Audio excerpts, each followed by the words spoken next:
do the town agenda to at least accept it and stuff, and so then we can go right into our meeting. Okay. So I guess, Wait, I need a I minute. have a motion to open the meeting. So moved. A second, all in favor. And I guess we'll still ask everybody to stand for the pledge. We're not starting, okay. Everybody, please. I pledge allegiance to the flag of the United States of America and to the republic for which it stands, one nation, under God, indivisible, with liberty and justice for all. Okay. What we'll do now is just from the town portion of the, I just want to, for the, we'll do the town agenda, get some agreement on that, then we can do a couple of announcements and do some public input, and then, okay, and what I also need to say to every member sitting at this table is, we've had, it's been going on for a little while, but we have had an American Disabilities, ADA, Americans with Disability Act lawsuit brought against the town relative to a few issues, but one of them has to do with the ability for people sitting in here to hear us speak, which is why you will see every meeting we've been playing with microphones and whatever. And we've been really honestly dealing with this since, at least I came in January, way before we ever even got this lawsuit. Trying to just make sure the sound here is good, and the sound with the public watching it, trying to work with Time Warner and work with AI, to get the sound when people watch these meetings to work, and the sound in here. But then since we have gotten served, so what I do need to, we're in a negotiation situation where we're working with the mediator. The court put a mediator in, we're working on it through a mediator before it ends up going to court per se. But I really have to ask every one of you to speak into the microphone and make sure everybody in this room can hear. And, I've tried very graciously not to sort of insist, but during the meetings, people seem to forget. So I just have to tell you at this point, we really have to talk into the microphone, okay? So with that, for the town board, what I'd like to do is amend the agenda. I want to take off the urgent contract. The urgent contract, I talked to Frank Federico today, the undersheriff, and we have the resolution, we didn't actually have the contract, so he's sending the contract so we could do that for next week. I want to take off the Ulster County DWI bill because the person who used to handle DWI for the county is no longer there. There's a new person there, and so therefore, there's a good chance that the DWI contract might have gotten changed, so we really have to look at it very carefully.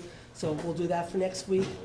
What I have to do is add on the hearing room rental for the Department of Motor Vehicles, which you did get, but because we had so many of these contracts from the county, it got confusing. So add on the hearing room rental for the DMV, take off the Ulster County DWI, take off the urgent contract, and I'm going to also add on some things about Moriello Pool that we need to discuss as a board, and then we'll get the information to the village maybe next week or whatever.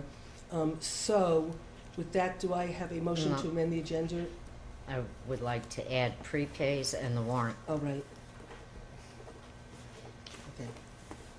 I would also like to add a discussion on the town website. Sure. Okay. So with that, do I have a motion to accept the agenda as amended? So moved. Okay, all in favor? Aye. Aye. Wait a second, I'm sorry. Second. You have a second? Second. Okay, all in favor? Aye. Okay, motion so carried. Okay, so what we'll do is some announcements right now. Kitty, you said you had? I do, but it must still be in my car, so I will make a more informed announcement next week. But I do want to alert the community that on, I think it's March 11th, there will be the 11th annual recognition of the New Paltz slave burial ground on Huguenot Street at 3 o'clock. And we'll get a poster up and an announcement that's more informative Are about these your that. announcements? Is this? I don't know, I was sitting here. Oh, and here it is. Okay. 3 o'clock, Sunday, March 3rd, the 11th annual commemoration ceremony, Slavery Then, Slavery Now. Thank you, Ariana. So, That's- Right now it's on.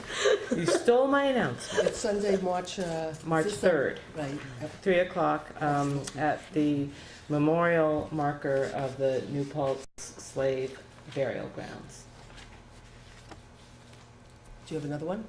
No, I don't. Okay. Okay, so what I guess we'll do now is we'll open it up to public comment. I do have public comment listed for 15 minutes and more public comment later. We do have two guests tonight. We have Jerry Benjamin, who's going to be joining us.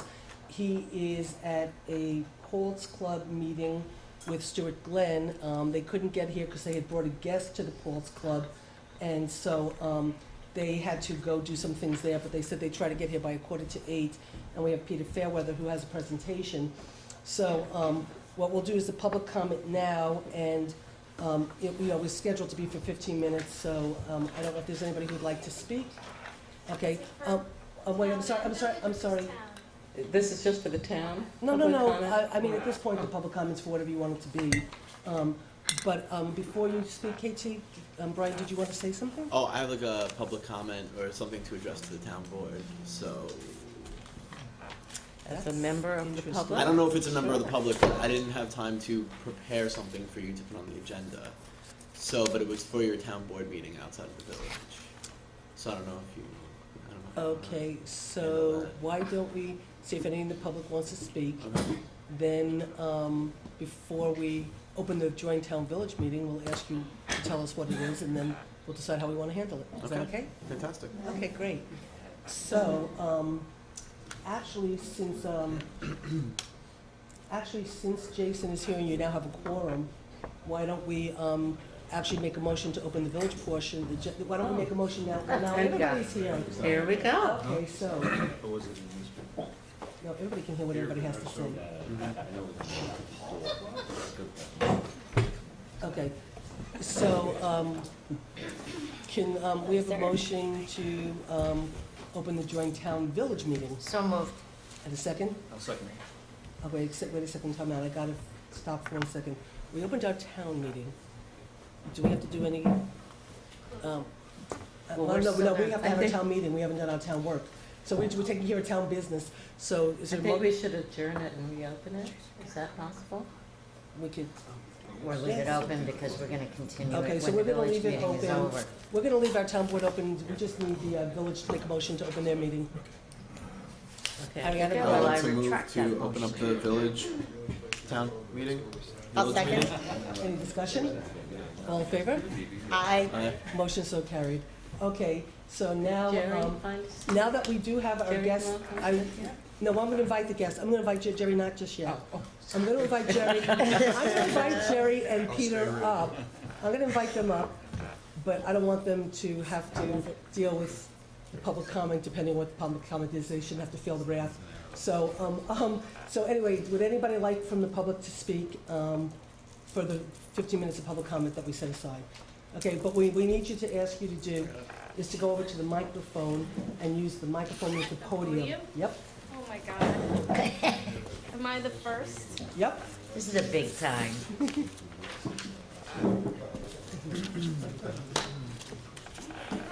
Ladies and gentlemen.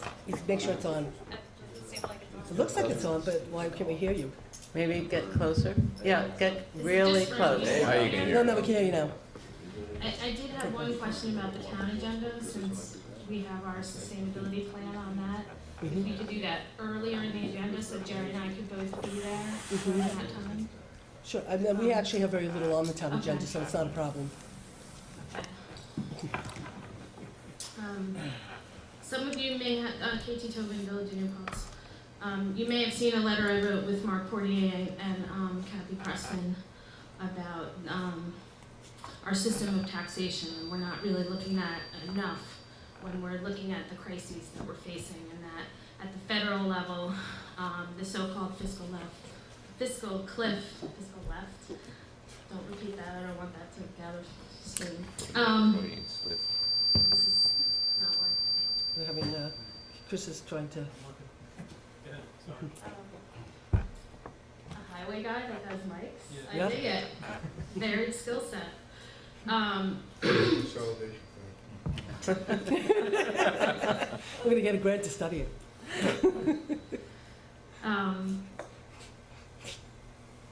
So while we've reduced tremendously at the federal level how we tax the wealthy, down from 70% in the 60s and 70s, we're now, having President Obama fighting for restoration to Clinton-era levels. So the reason the federal government doesn't have a lot of money has a lot to do with the fact of how they tax, not just how they spend. And meanwhile, here at home in New Paltz, our property taxes have been rising while we've been cutting budgets and reducing services. If you look at the school budget, in the late 80s into 90s, the state portion of the budget was 40%. So if you look at the budget, the state was responsible for 40% of it, and it's now down to 25%. And the burden has just been shifted to the local taxpayer. And we're not looking enough at the state as a responsible player in this shift to the local taxpayer and disinvestment in public education and in municipalities. So municipalities are, bickering and fighting a lot over what remains because the state keeps disinvesting more and more in municipalities. I cite some data. I took a look at the controller data for the village and the town since 2008, and I'll give you this sheet. I want to ask my village and town elected officials to pay more attention to this and to be paying more attention to Albany and be petitioning Albany for restoration to 2008 levels of municipal funding. In the town of New Paltz in 2008, it was nearly $900,000 of state aid, and in 2011, it was just under $450,000. The restoration amount, if we stayed even just at 2008 levels, it would be about $1 million. So if you want to ask the state for $1 million, ask them for the money that they owe us. In the village, the comparable number is about $500,000. 9% of the budget of the town was state aid in 2008. It was 4% in 2011. For the village, same thing, 9% down to 4%. If you're going to pay attention to the local taxpayer, you have to talk to the state and talk to them why they're not taking the responsibility. I'm not even going back 15 years, 10 years, I'm going back just to 2008. So I want you to take a serious look at this. I think you can look at the school district as a model. When David Dugler was the president, they established a legislative action committee, and they've been working on these issues, petitioning the state. Last night they decided that they would be advocating, trying to get more people involved with petitioning Albany to eliminate the gap elimination. When you look at school budgets, it's really clear. There's a formula that figures out literally how the state disinvests. And if you look at this gap elimination line, if those numbers weren't taken out of school budgets, they wouldn't have to be doing any cuts right now because the state is disinvesting. So I would urge you to be activists in Albany. When you're looking for ways to cut, you have to think about the fact that Albany has been cutting us and not living up to their responsibility. And Susan, you and I don't agree a lot of things, but I think you were spot on when you're an advocate for property tax reform and the circuit breaker and looking at the stock transfer tax, and that's where it's at. And I really would like you as our elected officials to pay more attention to this. Thank you. Would anybody else like to speak? Okay, Don, you just have to go up to the,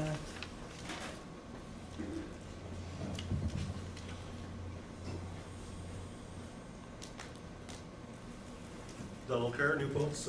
Just a quick note for anyone who is not here or not watching tonight, which is a strange audience to address. Public meetings are now pretty much all available on YouTube. There is a YouTube channel. If you do a search for USIA video, no spaces altogether, the top link will be a link to all the public meetings in New Paltz going back to January of this year. So that's a resource for people who need to educate themselves on public issues. I want to speak a little bit about the consolidation process and some of the past areas of consensus and comments to the public that have come out of some of the previous meetings. At a recent meeting, there were a lot of questions, a lot of good questions that came out of the back corner of Village Hall and from other people. And I know there was a commitment from the collective boards that all questions would be answered. At a recent meeting, one of the members of the village board said the answers were there, they were at home. There's been a lot of discussion about putting the answers up on websites, but the questions have not yet been answered. And we were promised that all questions would be answered, and that was over a month ago. So last time I was here at a joint public meeting, I said, you're here, we're here, when can we have the questions answered? And it's been more weeks. And I appreciate the finance committees having a bunch of forums, educational sessions and question and answer sessions, and that's good, and that has value, and I appreciate that being done. But what about the answers to our questions? We were promised all questions would be answered. That hasn't happened, and it creates a problem of credibility and trust when these things happen. Another point of consensus arrived at the table, and I think everyone bought in response to some of the concerns expressed by the public. There was consensus that an auditor would be brought in. It would be an outside auditor, an independent auditor from outside the area. At the last public meeting, the joint meeting, January 30th, the deputy mayor confirmed that an audit had to be done. Over the next 5 minutes, another person at the table spoke for 5 minutes, and during that 5 minutes, the concept of an audit was thrown out. The $1.6 million number was thrown out. And the replacement for $1 million, which was described as maybe not credible in that $1.6 million, the replacement was state aid. Now, it's difficult to convey the sense of irony in hearing people such as members of our town council who have advocated strongly against state aid in past issues. You know, state aid for building, for schools, was described as unreliable. We can't count it. Maybe it won't be there. Even though there's 100 years or whatever of track record of payouts, and it's secure, it's there. But instead, now the concept of state aid, which has never been delivered, in a program which is new, is described as our baseline. This is where we build from. This is the guarantee. And I'm trying to figure out what happened with state aid. When did it go from being something we couldn't plan on and make decisions on to our baseline? It was just a very powerful few minutes, and I just wanted to bring that to your attention. I want to express my reaction. And state aid is either good or it's not, and we either get our question answered or we don't. So I'm really becoming a little frustrated with the public speaking and being given assurances, and the assurances, at least in that regard, have not yet been met. Thank you. Anybody else? And then I'm going to cut public comment off, then people can speak. I mean, I don't think there's anybody else left to speak, but we do have guests, so. Hi, my name's Steve. It's been 2 weeks since my last public comment.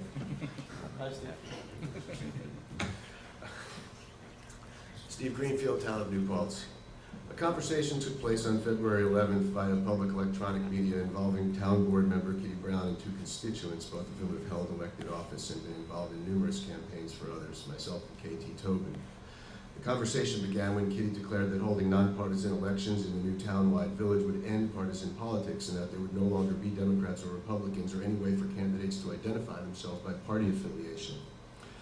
I asked Kitty to explain the statement, specifically to acknowledge that the New Paltz Republican Party does not compete in town-wide elections, meaning we are free of partisanship already, and to explain how the elimination of party affiliation would function, given that it has been established that parties cannot be forbidden from running under their names, and that the much larger voting pool in the town is established in its partisan voting patterns. KT followed with a similar question, focusing on the matter of how, as a matter of operations, the new election system would assure that partisanship was eliminated, and asking for evidence to back it up. Kitty replied with a simple restatement that the law provides for elections that are nonpartisan. KT responded that her question had not been answered. I'm aware that that is how village elections are structured, but that is just one piece of the puzzle. Where is the evidence that it would remove partisan politics and take party machines out of the equation? To which Kitty replied, I believe it was Jerry Benjamin who explained that a town-wide village would be able to hold nonpartisan elections. Can you confirm with him, KT?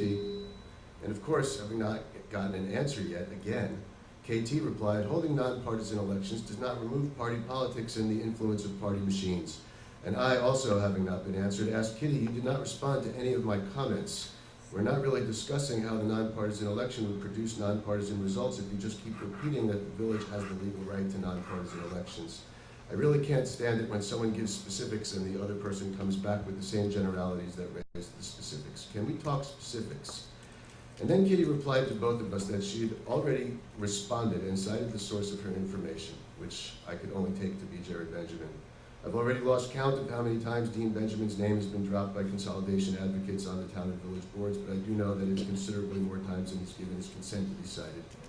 This whole sorry exchange is yet another clear and disturbing illustration of the trend many of us have been citing, and the boards and finance committee have been denying, namely that no matter how hard we try to get specific information from you, we get nothing. Nothing at all. I would seriously like to know, given that paychecks for elected positions and hiring powers for employees are being built into the proposed government structure, and with no legal power to forbid party organizations from running campaigns, and with the strikingly different voter turnouts in the village and town outside the village, how a consolidation would not result in the dominant political machine of New Paltz taking control over the only 3 election districts and patronage jobs and infrastructure that are not predictably under their control now, due to the unique demographics of these 3 election districts. But as with everything else, we can't get an answer.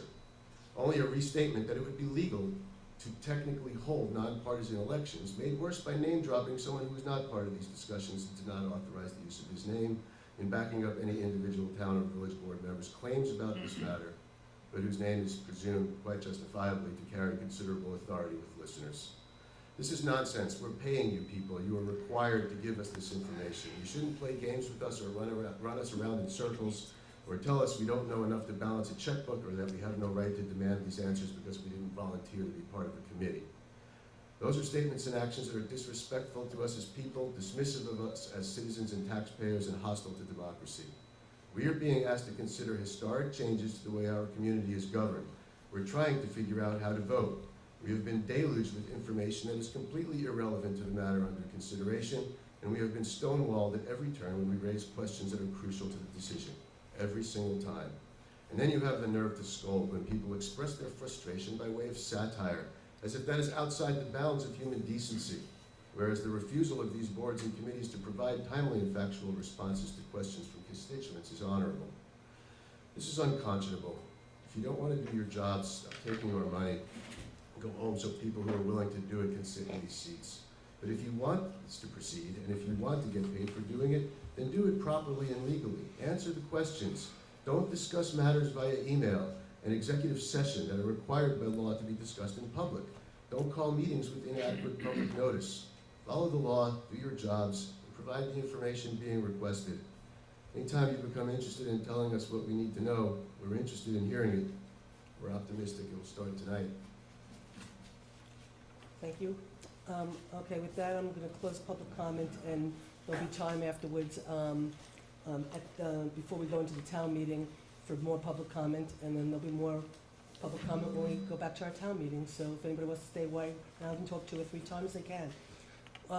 What I'd like to do is we have 2 guests here tonight. I was asked when putting together the agenda that it was brought to my attention that when this consolidation process started about 4 years ago, I think, possibly? 2009. About 4 years ago, that the 2 boards have changed since, and that I think the only person who was really here from the beginning is actually Councilwoman Kitty Brown. And I think Jeff came in a little bit after, but I don't think you were here from even the very beginning. So, Well, if you count 1972 as the beginning, yes, it was. yes, well, I was here then too also. Okay, but I'm talking about this last go-round, and I think that you came in after they already had done We the just, started the efficiency study. Basically, the village board, is completely new relative to the beginning of this process, and the town board is pretty much new. So I was asked by some village board members to ask for a little bit of a historical perspective of how this started and all the work that had been done to get us to the point we are, and then to also, we're very, very, very honored that Dr. Benjamin, who, we are honored that Dr. Benjamin. We're gonna actually stand up and bow to you. I do that every morning. you know. He does that. Is that part of your job description? But she writes my name, she writes J-Y. She doesn't want to take it in vain. Well, anyway. That was a joke. I got it. I was just trying to think, Jerry, for a second, if it was the Hebrew personification. That's what I was trying to think.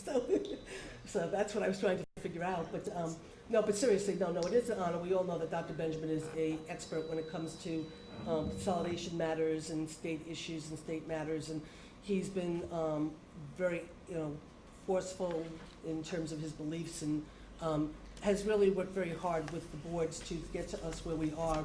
So I was asked to ask Dr. Benjamin, which was an honor to ask him to come and give us a little bit of an historical perspective of where this started, where it went, and whatever else he wants to add in. And then I was asked to invite Peter to come back and do a little bit of a historical background to the two boards about the report and what the process was like and what the findings were. So we're all a little bit clear. And maybe to also give the public a sort of better understanding to bring us back to why we're all here, why we've been spending the past year trying to get to some kind of answer. And so with that, what I would like to do is invite Dr. Benjamin up. I mean, Peter, you're more than welcome to join us up at the table. What I would like to do, and I had meant to try to I'm going to get you. stand here so I can see everybody, Okay. rather than me. Okay. But you But then have what we'll to do is give. Well, Project. you know what? Actually, why don't we, Chris? Because Kevin's not here. There's He a could mic u- right No, but because Kevin's not here, he could use the. Jerry, wear you've the- stood at a podium before. You want me to stand there? I just, Wherever, I It's just just- don't want anybody to get that. I don't like speaking. Jerry, before you get done, though, I just want to just ask, I don't know what your schedule is, and I had meant to try to get in touch with you, but I just got back from the Association of Towns. If you stay through Peter's. I'm and going to then if- stay as long, until 9:30 or so. Okay, because, when we get done with Peter and we start to have some discussions on some of the There's a issues. journalist coming to stay over tonight at my house, and I have to serve dinner. Okay. She gets off at 9 o'clock. I have to be there when she gets there. Okay, so I was going to say, if we. So move it along. So let's go, and Okay. if you're here to help us Let's with go. some other All questions. right, I intend to speak very briefly, and there's a danger when you, is this on? You just have to hold it to your mouth. Talking to a professor. So I'm gonna give a little bit of context, that's quite general, and I'm gonna give a little specific information about this particular undertaking. I've been identified as an advocate of one government I am, so you ought to, insofar as you need to discount my point of view and just try to gather what I'm trying to communicate as kind of a factual context and a descriptive understanding of what happened. Jerry, You we're just getting get a up. signal for you to put the mic back. Okay, so I want to start by saying that all of you know or should know that every place in New York State is either in a town or a city, and every person in New York lives in either a town or a city. So these are subunits created. Towns are subunits created for rural governance in New York, and they're universal, except insofar as cities were created. And cities were created at local request and chartered by the state. But the universality of towns and cities is a fundamental point, and their initial the origin of towns as from the state, and in the first and initially, that is, the state created towns to do rural government throughout the state. Villages are created at local discretion. That's because people wanted them to do certain things that towns couldn't do, especially in the 19th century. So if you look at our village logo or emblem, I think it has the date 1875 on it, if I remember right. 87. 1887. And that's when the village as a municipality was created. Why is this an important fact? Because there's a usual understanding that the village is the ancient community, and it's not. The village is a municipal corporation that was created to do certain things that towns couldn't do. It's a legal entity. And it was the solution in New York. Villages were the solution in New York State to doing things that towns couldn't do when people concentrated in particular places. Especially in the 19th century and then at the beginning of the 20th century. And the fundamental point is that as time passed, instead of doing what villages do by creating villages to do what villages do in concentrated areas, which are the services you see, lights, streets, sanitation services, and so on. The state started to let towns do those things. And ultimately, towns and villages got to do more or less the same things, although there's still differences in law at the margin between them. In other words, the functional distinctions between towns and villages is a 19th century idea, not a 21st century idea. It's a solution. We are the inheritors of a solution, 19th century solution. And that's why the presence here of two governments has been provocative for some people, because there's lack of historic context and understanding about why this happened. And once it happens, people might want to retain it for entirely different reasons than the reasons for the creation of the entities. Other people question whether we need both entities, because functionally, we can probably do most tasks. But at the same time, the rationale for villages might have been developed differently, and so there might be still a rationale that wasn't the original rationale. But the historic context is very important, because one defense of the village is an idea that it is historically rooted in the 17th century. And certainly our community is, but our village is a legal creation, created to do certain tasks that towns couldn't do, that towns came to be able to do later on. But villages continue, and sometimes they're still created in the state, sometimes they're actually ended in the state. Okay, so that, I really wanted to say that, even though it's almost, I wasn't asked to say it, Kitty wanted me to pay attention to more contemporary events, but I think it's really important to understand how we got here and what some of the misunderstandings might be about origins and differences. Now, in my office, I had a student who some years ago created a file of all the attempts to address this question. So this has been a question in our community for a very long time.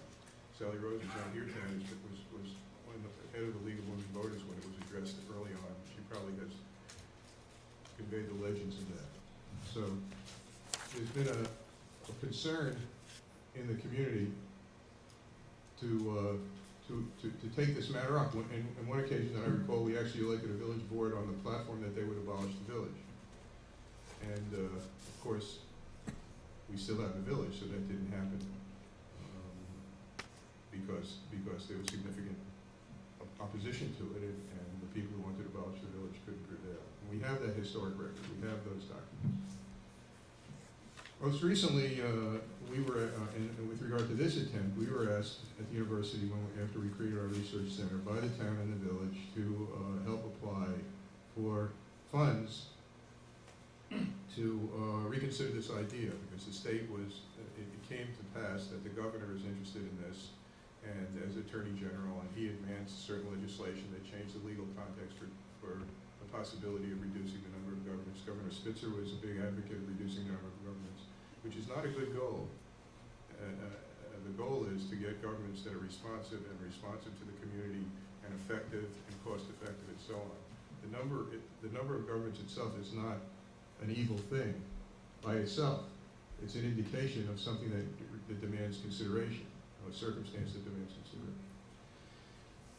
But in any case, Governor Cuomo, when he was Attorney General, made this a major initiative. Governor Spitzer made it a major initiative. I was involved in some ways in those initiatives. And so the incentive systems were changed, the opportunities were changed to try to generate more consideration of the matter. And also the Department of State made funds available to consider this matter. So the village and the town and people on those boards can say more than I did about it, but they approached me, and KT was with me, in trying to create a resource, 10% supplied by the governments jointly and the rest provided by the state, that would create a fact-based reconsideration of this matter. And I remember very clearly, we met in the village hall in the middle of a snowstorm on the first instance, and we began drafting this proposal, which ultimately was adopted by the village and the town. And that later was, and the process was later criticized as not commensurate with what we had projected we wanted to do for procedure. College was considered being competitive for being selected to do this study, as we have the expertise, but the president of the college thought that the college would not be regarded as dispassionate because we had long had complicated relationship in the university with the community governance. And so he said to me that would I please represent the university in the process but not seek the funds. So we didn't seek the funds. We were fortunate we got the state funding. We went out to get a consultant. We considered we put out an RFP, and Peter's firm was selected. I was very pleased with that. I was an advocate of that. I was in the selection process. I thought having somebody who was local would not only bring the expertise, but also the psycho-emotional commitment to the community that I thought was very important. And, you know, the reputation speaks for itself. So I'm gonna leave the merits of the matter or the substance of the study for Peter. But I'm gonna talk a little bit about what happened afterwards. So Peter produced this study, and a concern that arose for that study, and I'm going to be, I hope not too intrusive in your presentation, but a concern that arose from that study was that there would be a tax shift in any joining of the two governments. That the people in the village would benefit financially, the people in the town would be disadvantaged, and we couldn't present to the community a tax shift because it would be immediately rejected. So that was a fundamental political problem that arose from the study itself. And I think Peter was very careful in his methodology and very conservative in his fiscal analysis.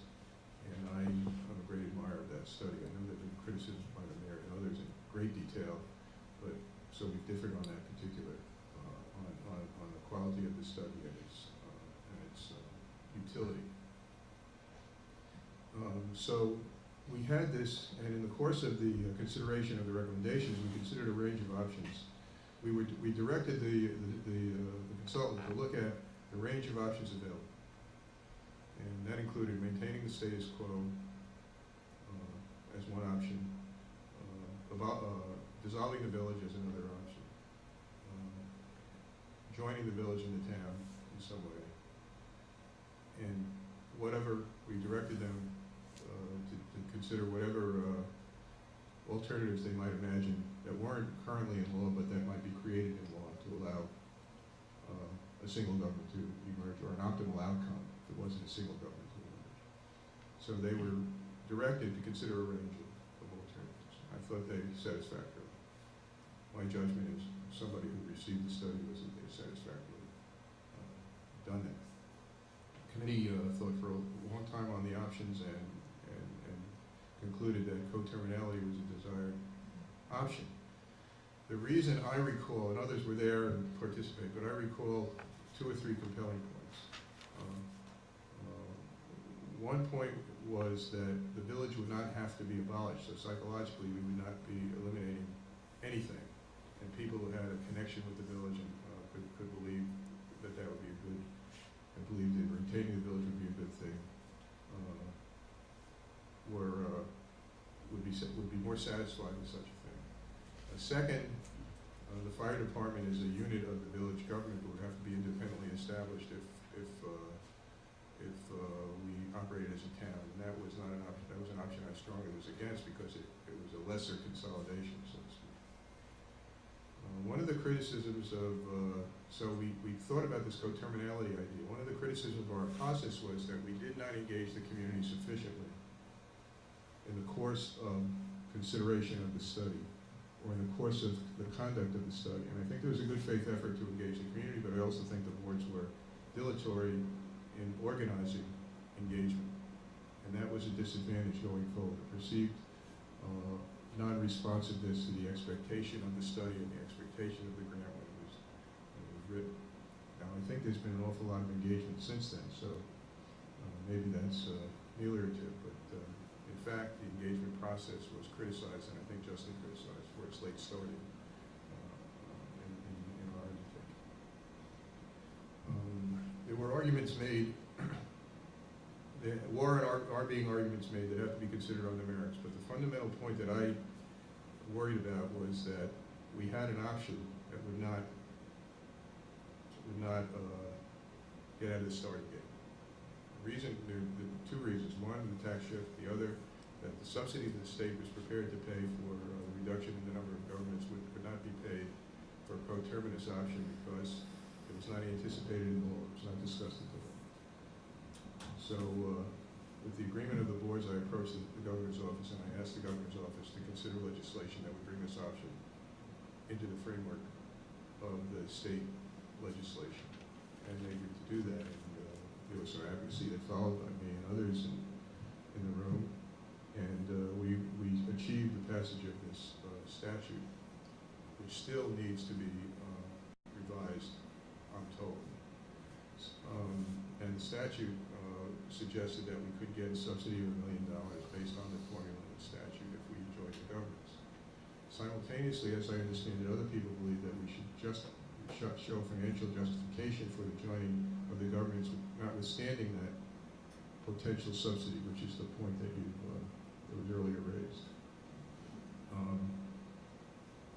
And so a committee structure was established. I was not engaged with that committee structure, except very peripherally.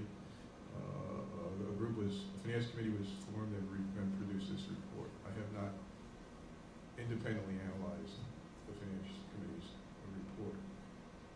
The goal is to find the way to make the argument to the community, the goal of advocates, not of everyone, because there are some people who are not advocates who prefer the status quo. The goal is to be able to say to the community, look, this is a decision that's at least neutral financially. In other words, do you think it's a good idea to have one government in this community or not, if it wouldn't cost you a dime more or anybody else a dime more? Not would it save everybody money, not would it be cheaper. The original goal was to find a neutral discussion of whether serving this community with one government, if it didn't cost some people more and other people less, whether we could have such a conversation. And all the conversations till now that I've been involved in or observed, not only here but elsewhere, have founded on a difference on facts. So people have gotten into it on who's right, who's wrong on the facts, and they haven't got to the discussion of the preferred outcome, whether that preferred outcome is desirable, or that outcome is desirable or preferred on merits other than facts. So, for example, the question of all the time you spend meeting with each other as something that might be more efficiently done if we have one board has not been discussed. At the same time, the mayor has rightly raised the point that there will be some cost to the joining of the jurisdictions. So he points out that certain grant opportunities might be lost, and that has to be calculated into the conversation. I don't think, now we're talking about my point of view, I don't think that's a dispositive argument, but the arguments against have to be considered as against what's desired. And I think that there are non-financial arguments that have to be considered. For example, the accountability of government and the visibility of the government to the population, and the population understanding relatively straightforwardly who's in charge and what they do, not being confused about who to go to and what to expect from their government. So we've come, in my view, we've come to a potential decision point without agreeing on the facts, so we can't get to the fundamental conversation, because I don't think the fundamental conversation is on whether Dave Lynn's numbers are right or not, or whether the state's going to pay us $1 million forever. I think the fundamental conversation is it one community that can be served by one government effectively and efficiently, and then with the negatives of seeking that end outweigh our desire for that end. You know? So what's the goal? What's the nature of the community? What's the goal in our governance? Understanding that, we created what we have now to solve certain problems. Change is very difficult for people, and we're not easily persuaded to move away from the familiar and the familiar, the comfortable, and especially in communities where the communities are our size. We're not talking about a village of 400 people or 800 people. We're talking about a village more than 5,000 people. So it's not an insignificant entity. It has a substantial budget. So people have jobs, they have commitments to their former service, they've lived here a long time, they have relationships, and so we're asking people to make a significant change, and there has to be some understanding of the values that we're trying to pursue in making a change. And, I know what I think about that, but I understand also that there are differences. So, I think that the questions we have to ask are, are we willing to seek the core value? Is it financially doable without disadvantaging some members of our community or not? What are the barriers and how might they be taken down if we want to take them down? Or are they so substantial that the risk benefit is not worth it? And then we have to say, well, what uncertainties can we mitigate? For example, if we choose to do this and we have a referendum, we have to know the nature of the referendum, what the legal requirement is upon us, and there's been some discussion about that. We have to know what amount of time we would need to make a transition. If there were a choice to go forward, we would have to understand who would govern that transition and what the nature of that transitional process would be. We'd have to think about all of the financial commitments of both governments and how they would be realized going forward. So what is the borrowing? We'd have to understand what the records are and where they would be kept and what would be not kept. One of the things that's extremely upsetting to me about Rosendale, some of you may remember that Rosendale Village was on a third try dissolved. We try to study elections and we can't get the files. So the community has to, it's a personal beef, but the community has to decide where the stuff will go, what will be kept, who will own what equipment will be sold, what equipment will be retained, what cross-training will be done for personnel, what processes will be used to replace or not replace people, what the transition rules are. Now, interestingly, and I've gone on for more than 10 minutes, so forgive me, I'll stop very shortly. Interestingly, we have an example because we created a charter government in Ulster County. And that was as big a task, or a bigger task, than you might contemplate from joining these two governments. And we have people who have done in our county who've done transitions and have thought about all the particulars of the transition and restructuring of government, not perhaps at the operating level to the degree that we would have to, but certainly at the conceptual level and at the legal level. So there are uncertainties and things that need to be planned for, but they're imaginable. We could put a list together that I think would be reasonably comprehensive. So that's and certainly on the particular points that were raised before, certainly you can organize as a village. We have coterminous governments in New York now. We can look to them and see how they work. It's not unexplored territory. It's not recently done, so some of the process issues are lost. The information is lost. But it seems to me that you can, if you operate as a village, you will presumptively operate with nonpartisan elections. Will the elections be nonpartisan in fact? Well, are village elections now nonpartisan in fact? Sometimes they are, and sometimes they're not. Historically, political parties have organized to support one candidate or another in village elections. If you examine the record, with varying degrees of effectiveness. But the labels on the ballot will not be partisan. And we know that you change the dynamics of election when there aren't partisan labels on the ballot. That's a well-known fact in political science. People don't have the voting queue, and they may behave differently after the voting queue. Additionally, you create opportunities for mobilizing institutions in the community to be competitive with political parties that might otherwise not be able to be competitive.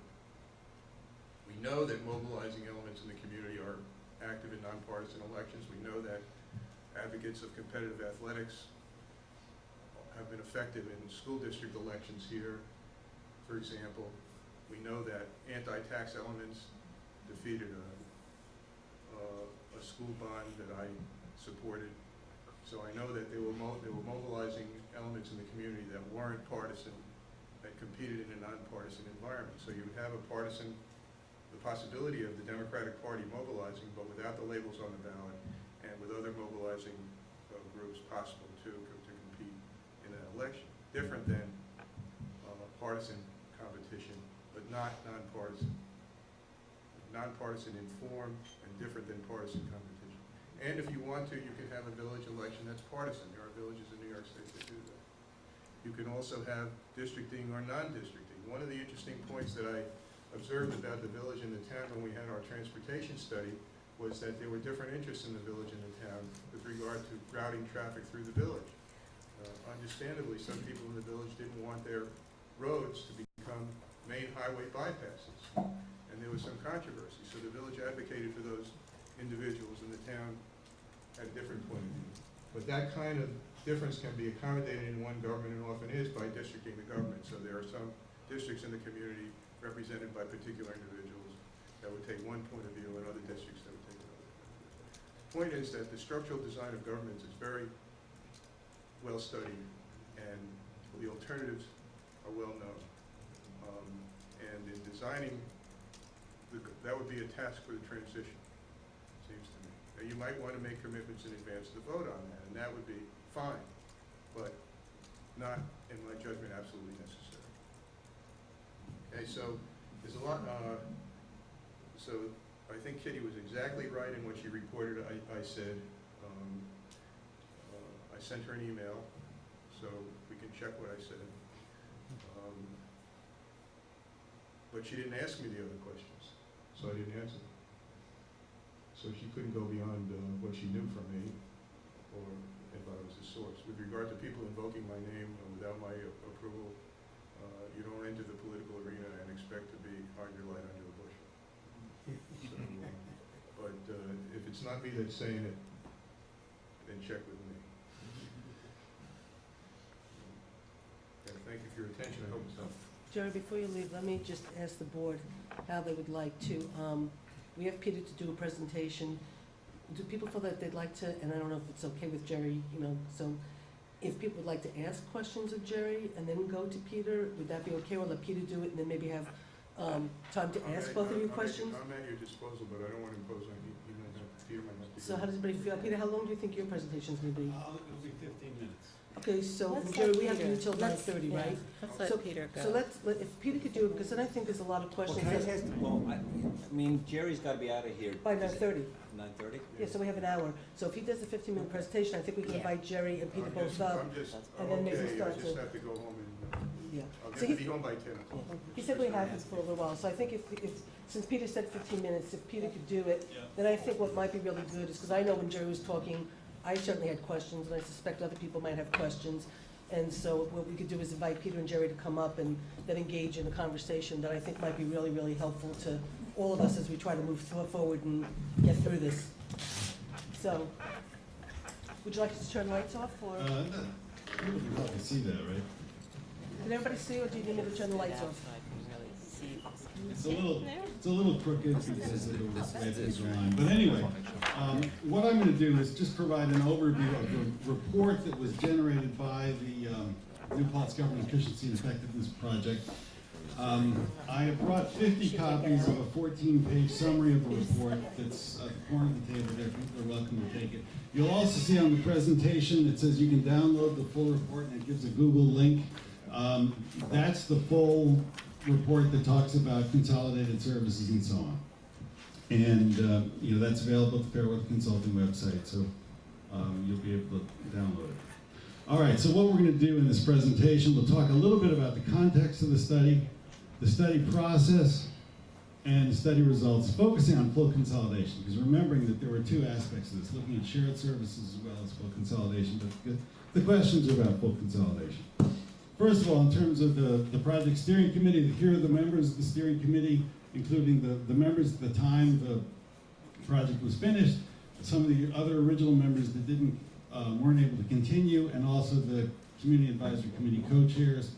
And just a reminder that the overall process of the study, and this is kind of recapping what Jerry had said, is really it's a due diligence exercise to make sure that there are no unanticipated consequences if the community decides to change the way it's governed. The idea isn't to precisely forecast the future about every aspect of government, just to make sure, are there issues that arise and are they overcome? For example, during the discussion process, the question of grants eligibility came up. The full study addressed that and indicated even with the change in grants, taxpayers would still come out ahead based upon the form of government that was recommended by the committee. And so why study efficiency and effectiveness? And you know, at the time we were doing this study, these were some of the issues, that there was this perfect storm coming together, suggests that we really need to look at ways of improving the position of government to deal with the whole host of things, shrinking state aid, declining sales tax, etc. As we've gone forward, there are a few other things I think that are worth considering in this process. I mean, first of all, right now, in terms of where things are, New Paltz has very limited capacity for community-wide governance.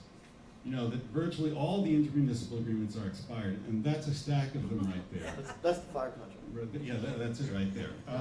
And so, you know, that's one of the things we have to look at when we're looking at, as Jerry pointed out, what are the solutions for the problems we're facing. This is one of the problems. And the question is consolidation a solution for that? Well, we'll see. Another issue is New Paltz's government structure frustrates effective management of the community's urban edges. You know, there's an urban setting in the midst of a more rural community. And managing those urban edges, keeping the open space open and the urban places concentrated, is how you create a sustainable place. Right now we have one set of regulations inside the village, another set outside across the line, and at best it's been a formula for sprawl. The red line there is the village line, 299 heading east, and you can see many years ago, because none of these problems are new. If this was just a question of the current administrations, then you just vote those people out and we could solve the problems. But, you know, the kind of sprawl that you saw happened because the town was pursuing what it saw as its best interest in terms of economic development, produced something that it's taken a couple generations to correct, to get the, what was one time known as the Ames Plaza, the Stop and Shop Plaza, to be more pedestrian friendly. That whole part of town is slowly coming back to a successful civic life, but again, it's taken 40 years to get there. And some of this is due to the fact that you've got two governments that can't manage the urban edge. And again, it's not because of who's there, it's just the way the thing is set up. And lastly, the structure stifles innovative service delivery. In our interviews, it was really clear that the staff, the folks that do the work of government, are really creative and willing to take on new ways of doing things. The inability to maintain the intermunicipal agreements is what stifles the innovation. And the true savings may require breaking down the silos and reconfiguring the way things are done. And that's kind of what we're looking at. So what, you know, in this process, we're looking at, can restructuring work does it work operationally? Can restructuring be made to work financially? Does it just shift the services, or if not, you know, how can we avoid the shifts? What cost reductions are needed if restructuring is to reduce the tax burden? And what are the challenges that have to be met if the community wants to pursue restructuring? So, you know, those are the things that we looked at. And again, the original study looked at both shared services and full consolidation. What I'm going to talk about really is just the full consolidation option and how the report addresses it based upon the committee's deliberations. The committee, again, looked at the coterminous town-village option and endorsed that as best. You know, one of the options looked at was dissolving the village.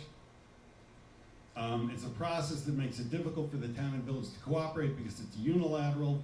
The final decision is rests solely with the village voters, and it can result in a significant shift of the tax burden from the village to town outside residents, because the village voters are just going, you know, we quit. Town, you got to deal with the residue of our actions. So that was taken off the list. Creating a city seemed like an interesting option. Requires a special act of the legislature, and it carries significant political baggage due to the impacts on surrounding towns and county. You know, for example, there's the question of the city can preempt some of the county sales tax. And it really creates some real tension in terms of what happens with sales tax sharing throughout the county and so on. Also, a city has to maintain state highways, and so it adds some costs there. And for a variety of reasons, you know, that you see there, that was decided not optional, and not an optimal option. Creating a coterminous town village preserves both government entities, allows flexibility in government and service delivery structure. You can sort of mix the town and village structures, and we'll go through what the recommendations of the report suggest. provides nearly all the benefits of the consolidation with fewer than normal drawbacks. At the time, because this is drawn from the original presentation we made, the Department of State and the Division of Budget didn't see this option as true consolidation, and they said you're not going to be eligible for the Citizens Empowerment Tax Credit.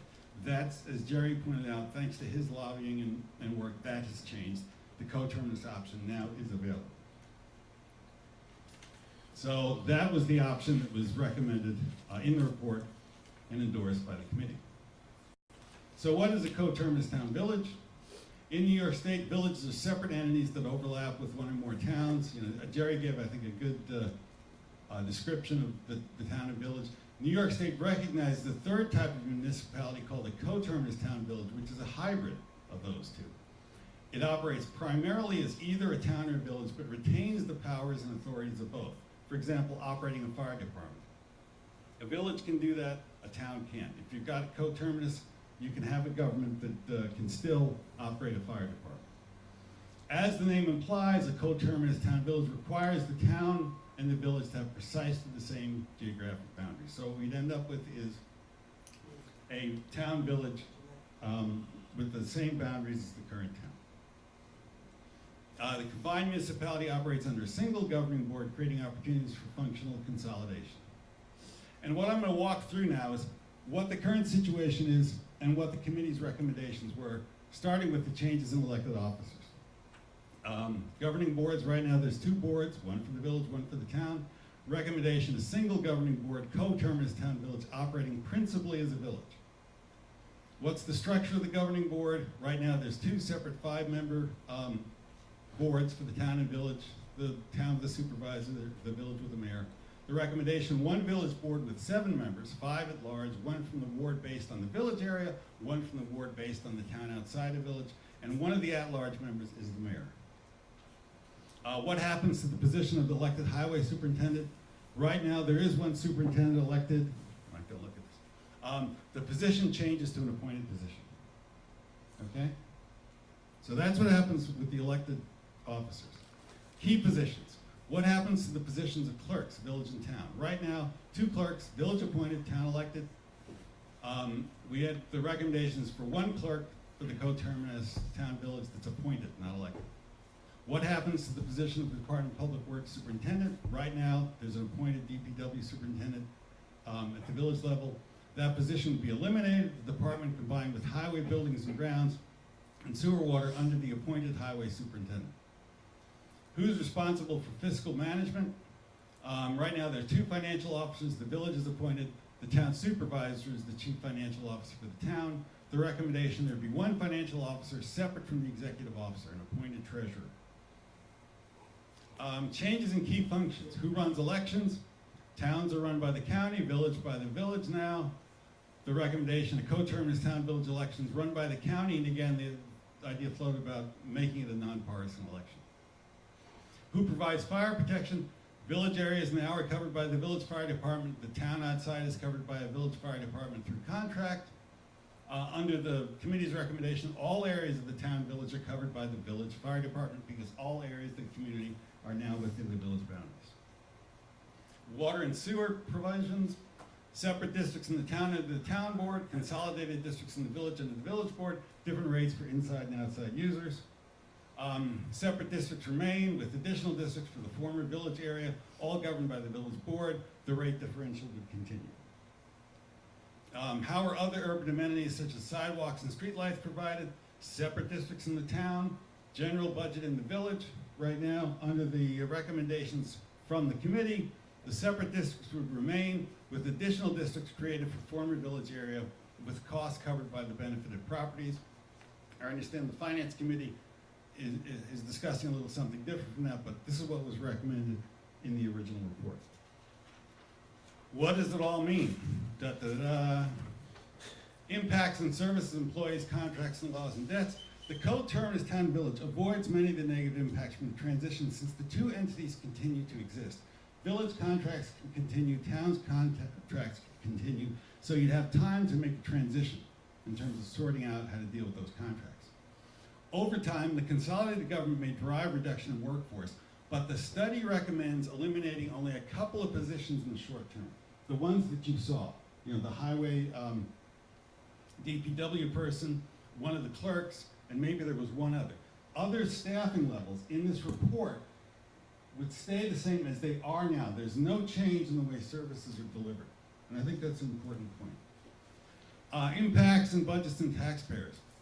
In the worst case, consolidation would drive a 12% increase in town taxes for town outside of village residents. In the best case, a 5% cut in the total budget. If you do a 5% cut in the total budget of this new municipality, there is no increase in taxes for town outside of village residents. In either case, village residents see a savings of between 11% and 20 to 26%. And that's true in every consolidation study. It's pretty easy for village residents to get a break, and I've never seen one where village residents didn't come off better in terms of taxes. Now, and this is something that's changed, with the Citizens Empowerment Tax Credit in place, consolidation will provide tax savings for both village and town taxpayers with no change in the way services are delivered. And I think that's key here.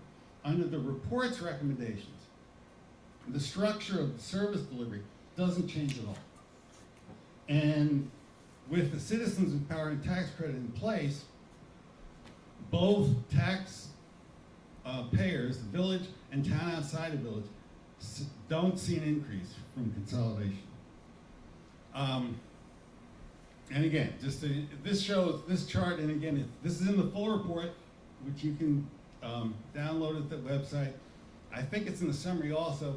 This shows how the tax rates would change under the worst case, where there's no reduction in spending. Under the best case in our report was a 5% reduction in overall budgets, which the Citizens Empowerment Tax Credit is actually provides a much greater tax relief than that.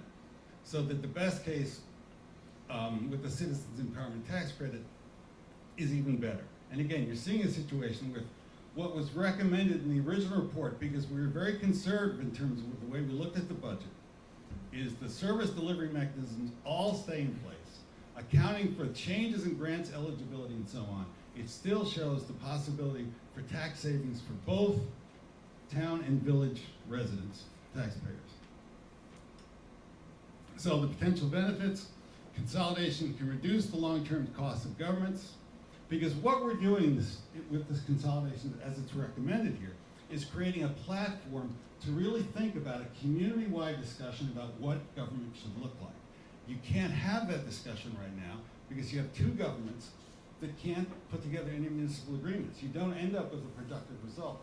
If you can put this thing together, so you've basically got one board governing the service delivery system that exists right now, then you've got a position where you can have a fruitful discussion about, well, what are the creative things we can do now to change service delivery, because all the silos would be broken down.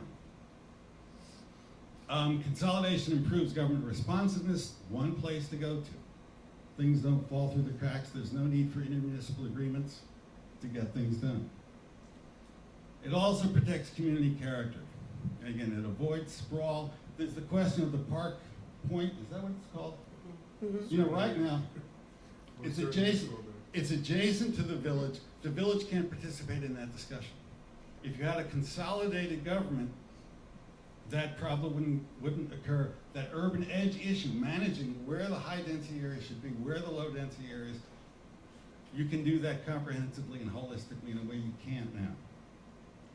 So, I think I took 17 minutes, I apologize for that. But anyway, again, there's the full honking report is available there at that link. If the link doesn't work, just go to the Fairweather Consulting website, and I think there's project links, and you'll see one that's New Paltz Consolidation Report. You can download it.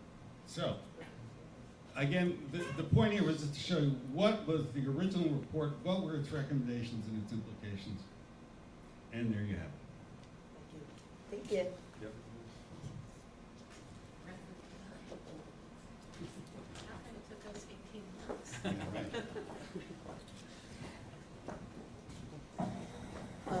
What I'd like to do is ask Jerry and Peter to come up to the table, if that's okay, because I think, you know, it'd be really helpful to engage in a little bit of a discussion. I know I have a couple of questions, and I'm sure the board members might have things that they'd like to ask.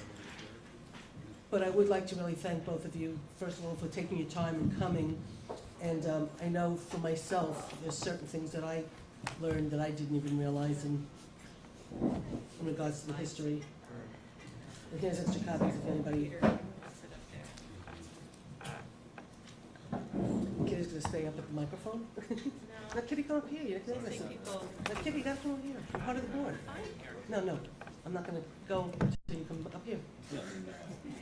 I'm not listening for that. And then I'll sit. No, I mean. Slide down. Yeah, I mean, this is. Let's do it, you can put, let's do it to next to Rosanna. Okay, we'll move over, move in. I'm fine. Okay, so, does, What I was gonna say, yeah. I mean, I know I have a couple of questions, I don't know who has Well, questions, if I wanna. I have a question, what are some of the IMAs that are not in effect right now that are a pile of rotting papers? Yeah, like, for example, the Moriel Pool. Nope, that IMA is in effect right now, it's been signed. No, Yeah, it No. is. it has Moriel not. Pool, yeah. We just signed that last year. Okay, Okay, so it has, so Moriel it Pool. ended at the end of last year. Okay, well, that IMA is signed, and we're now 8 weeks into the new year, so I don't that think is, that's right. that's 8 weeks out of date, but, okay, I'll give you that one. Okay. The fire contract, how long did it take to get that together? Is it the last signed 2 right now, years? though, and current? Now Wait, it no, is. no, no, no. Now it No, is, no, but okay, how long, okay. how long Okay. did it take It's to signed. put all Wait, that wait, together? okay. good. I just Hey, wanna hold get it on. clear, though, that we have these IMAs all signed, so. Yeah, Okay, but it should be but made, it should be made clear it's that. 10 to 9, and we have Right. Jerry for a limited amount of time, and I really don't mean to interrupt, Well, but we're not here to fight about the IMAs, and we all know that it takes months and longer to get them approved. Well, that's kind of like saying I'm gonna go buy a house, and I wanna look at the house, and I wanna buy it this afternoon. It's not going to happen, I don't care what it is, and that's involving a banker and an individual. So, if your expectation is an intermunicipal agreement, anywhere in the United States is going to be spoken about at one meeting and closed in one meeting, well, that's living in Fantasy Island, and there's a little guy yelling, the plane, and that is not going to happen. So we really have a few IMAs. We have an IMA, which is with Moriello Pool, which is current. Which we Or find about 6 Okay, weeks I out of date. agree that they We all have- require intense discussion, but I think that Peter was just trying to make a point that at the time of the study, which I think just earlier tonight, Kitty said started in 2009. So that was 4 years ago, and maybe we're in a different place now, and you and Kevin have been very, very proactive. But could we talk to the fellas while we have them at the Well, table? the point is that you wouldn't need any time to negotiate Okay. an IMA if you didn't have two entities. You need 0 time. True. Okay, And you wouldn't need it. You wouldn't need an IMA, At and all. you'd need to negotiate it, because you'd have one government delivering the services. What about Share. But it is a- to annex to the water? Well, I mean, I think almost anybody who's been on this board for a long period of time would know about the constant fights over whether it's Moriel Pool, whether it's the fire contract, whether it's the police, the rescue squad, the this, the that. You know, I mean, I made a comment once, and I'll say it over and over again, being here is like living in Groundhog Day. It's the same thing over and over and over again, and it doesn't matter if I was here in 1996 or I'm here in 2013, you know, and the arguments that I've heard over Moriello Pool sitting at this board this year versus when I was on the board with Tom Nyquist are no different, and they're just as frustrating. And, you know, I could pick up the papers from 1996, and I could read, you know, actually, I'll put it into perspective this way. I was on the cover of the paper when I did the first book on the subject of AIDS and condoms. We only have these people here. Yeah, See, I we know, have I these know. people. No, I was interrupted I the same way. actually have We a have these people in the question same for Let's go, because I have So questions instead too, of let's hearing go another ahead. Susan Jerry speak, has to No, it's leave. not, I was trying to respond to you, What's Jeff. your Can I, Kitty, can please, I go ask ahead, him? Jean. Okay, Jerry. When I was born in So my question is, the recommendation of that committee, as Peter just explained, was for a coterminous town village. Yes. Okay. Now, what has been talked about really for the last 2 years has been a town-wide village, run principally as a village. Does that mean the same thing? Yes. Once you choose coterminality, you can choose whether they're operated as a town or a village. And my understanding of the law is that you don't have to choose that forever. You come to decision points where you could reconsider that. You could ask an attorney that, but I'm quite certain that that's so. So townwide village is simply making the boundaries of the village and the town coterminous, as Peter's map showed. Okay. Sorry, Jerry, Jean, can you sit back just a little bit? Can you say that again? Because I thought, and I've been trying to understand this, of, in terms of whether you do have to, okay, let me rephrase this. I was told the other day down at the Association of Towns by one person that because we're being a coterminous government, as we move forward, we can actually pick the best of the town laws and pick the best of the village laws and then choose, how we want to operate as a community, and that by doing the townwide village concept, because both governments existed, you could pick from both laws and choose which one's the better one to operate under. And then I was told later that, well, no, we think that if you're saying you're gonna be a village, you have to operate under the village. So what you just said goes back to the first thing I heard, right? Peter and I differ on this. Okay. Peter's report differed from what I understand You to gotta be use the that case, so we'll microphone. have to research it. Okay, because I think that's, to me, that was like when I sort of thought that, we were choosing to operate under We village can- government. This is a matter that can be established, we have to research it, so I don't think we can discuss it until we Okay. research it. I Okay. agree. Okay, did you, God, I was getting the ball wrong. Kitty has a question, but can you reach that one? I believe we differ, right? Okay. It's not so much a question as a clarification, because I noticed that people are concerned that issues, particularly planning and zoning, haven't been addressed. And I think they've been addressed, but we haven't done a good job of getting those answers out to the public. They were in our final report. The Planning and Zoning Committee, under Kurt Laval's leadership, submitted our report in December. We'll be approving the minutes tonight, in which that was discussed. Basically, one of the things we learned through the study process was that, and I just want to make sure this is explained clearly, that current zoning stays in effect for 2 years after the new community is formed. Right. And there is the possibility or probability of reimbursement for the cost of merging the new zoning that would arise. Yeah, well, there are implementation grants that are available to cover costs associated with the transition to the consolidated form of government. And that's separate from the Citizens Empowerment Tax Credit. So that's in addition. Yes, that's But it's not specific to planning and zoning. Right. It's general money for transitional costs. Okay.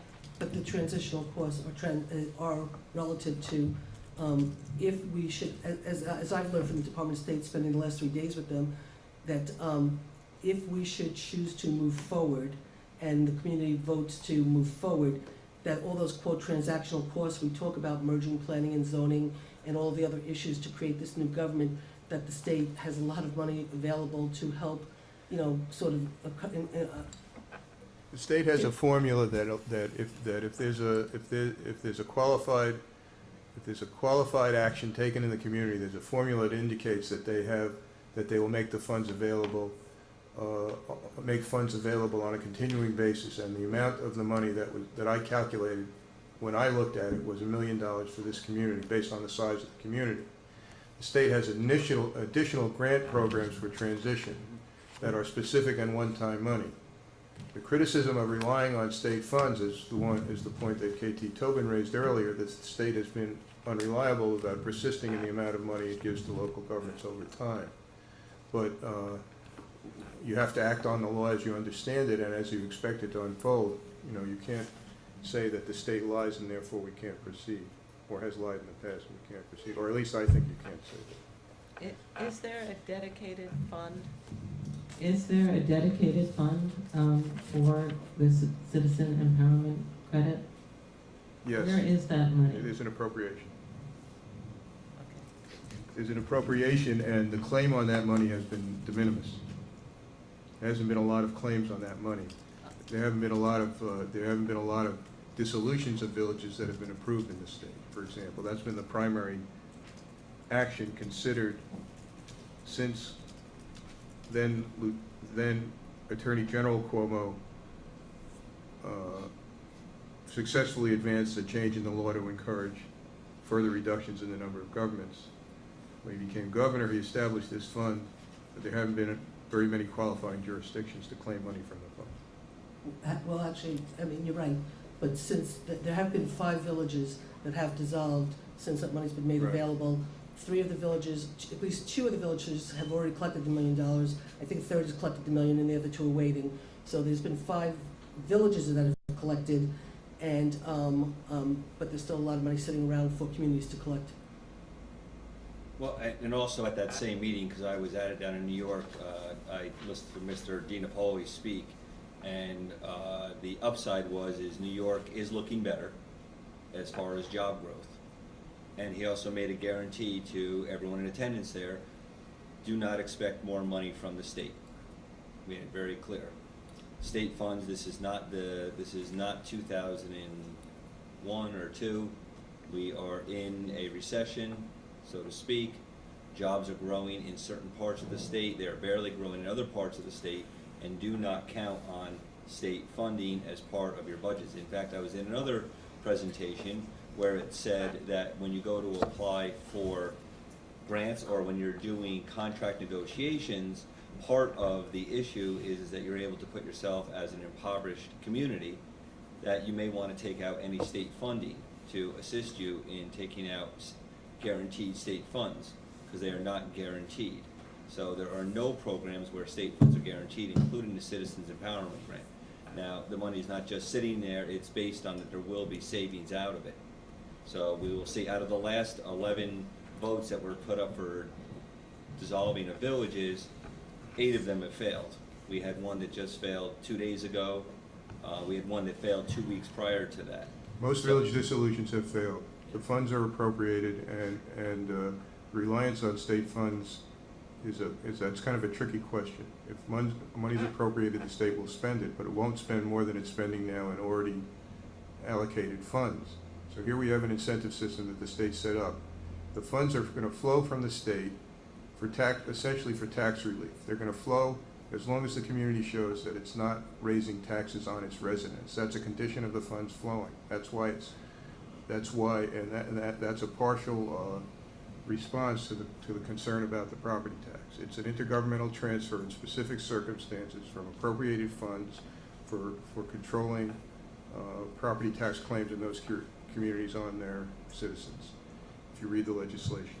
So you're quite right that we can't expect the state to be spending more money, and that the state they're quite right that the state has cut back, but it's also true that there is a fund that's been appropriated to create incentives to take these actions for specific purposes, and that program is a funded program. So all those things are true. One of the points about dissolution that's very important is that is a reason why we didn't select dissolution. Because dissolution provokes people's idea that their community is being damaged. They and I've researched this, they conflate the idea of community with the municipal corporation. And so where you're taking away the village, you're taking away their community. And so we have to decide whether we have one community or distinct communities. If we take away the village, will we take away our community? And if we believe that we would do that, then we shouldn't do it. You know, that notwithstanding the benefits that we would get fiscally but I don't believe that. You know, I don't believe that there are 2 communities. I believe there's one community. So that's one of my fundamental reasons I'm in favor. Jerry, Peter wants to say something, and I know Brian has a question. No, please go ahead. Well, you know, having now revisited this for this presentation, and based on the remarks that Jerry said, one of the things I think that is pretty clear from my perspective, one individual, is we're at the point now where we can have the discussion about what we want to be. Because, you know, the question is there going to be some just horrible thing that's going to happen if the village goes away or if the 2 governments consolidate? I think the answer at this point is pretty definitively no. But now the question is, do you want to do it? And, you know, that's a political discussion.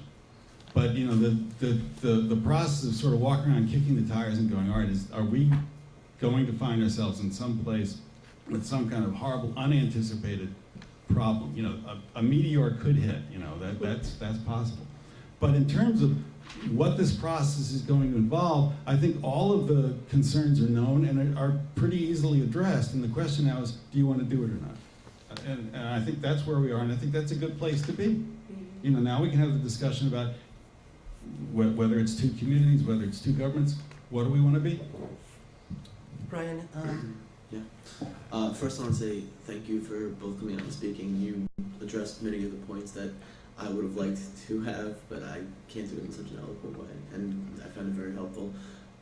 My question is regarding master plans.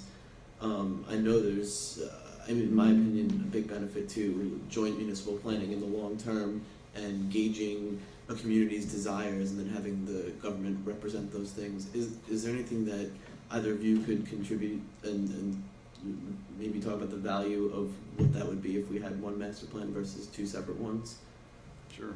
I'll defer to Peter. I think he made the point in his presentation pretty clearly. Yeah, but one of the things you can do, as someone who's done a lot of comprehensive plans in Ulster County, is you have the unique opportunity now to manage the question of the urban areas and the open space simultaneously. Because one of the things you don't want to do is say, you know what, we're going to increase density in the village because we want to make it more sustainable. And at the same time, the town says, you know what, we want to have higher density so we can get more tax ratables, whatever the discussion is. And the next thing you know, you've got two separate sets of decisions that don't jive with one another. And the real opportunity for a single planning process, whether it's done through a joint agreement or there's actually one community doing it for one government, is you really can take a holistic approach. And, you know, really that's, from this person's perspective, that's the only way to plan for a community. There's a very important set of conversations that's occurred so far, which essentially says, look, we've done a lot of this already and we could do more. So that's been the frame of the critique of this financial report that I said I won't analyze because I haven't studied it. And that's true, that each government under stress has taken austerity steps. But it's not true that the government has, that the community has systematically assessed its resources against its needs. Because it can't, the structure's in the way of doing that. And so that systematic and comprehensive look is very hard to do, I would say impossible to do in the current structure. And regarding Mr. Greenfield's comments, he served on the school board as did KT, that goes for the schools too. You know, we have places where schools are a function of local government in the world. And assessment of needs of schools as against other community needs are made in some kind of synoptic way. But we don't do that. So we're not going to get a synoptic view of all our needs against all our resources by doing this. But we're going to get better at, we're going to have a better shot at doing a lot of those decisions, more mindful of needs against resources.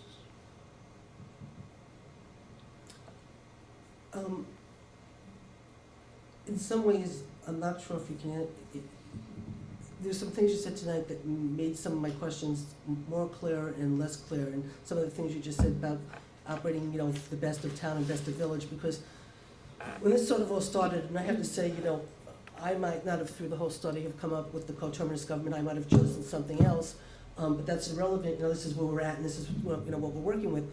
But, you know, we've been sort of led to say it's going to be a coterminous government with a village form of government, which at the very beginning I really had no problems with. But as we've been going through this process, you know, I've started to have some concerns about whether the village form of government really is better than a town form of government. You know, and, you know, why one versus the other, and, you know, in some ways almost feeling like, well, now I've got to be convinced, is the village form of government really the right way, or maybe the town government is a better way, I don't know. And so it was interesting, Jerry, because you had said when you gave the history of the villages and the towns, which I found really enlightening, you had said that village governments had gotten formed to do some things that town governments weren't allowed to do, but now, all these years later, town governments have the ability now to do a lot of the things village government couldn't do. So understanding the fire department That's not dynamic. what I said. Town governments have come to be able to do almost all the things that villages can do by some mechanism or another. So Okay. their distinctions are marginal. They may be important to some people or important in this decision, but they're really marginal in terms of the functions of government.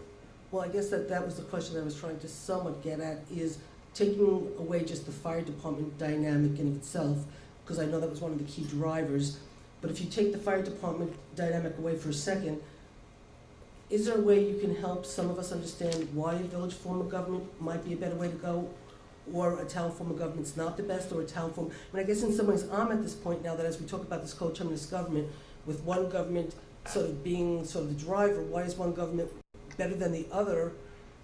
I don't know if I really understand that anymore, because, Well, I don't know if Peter, why don't you Yeah, try it while I mean, just collect my in thoughts. terms of the way the committee approached this, I think there were 3 reasons behind this, and I hope to God I can remember all 3 of them now.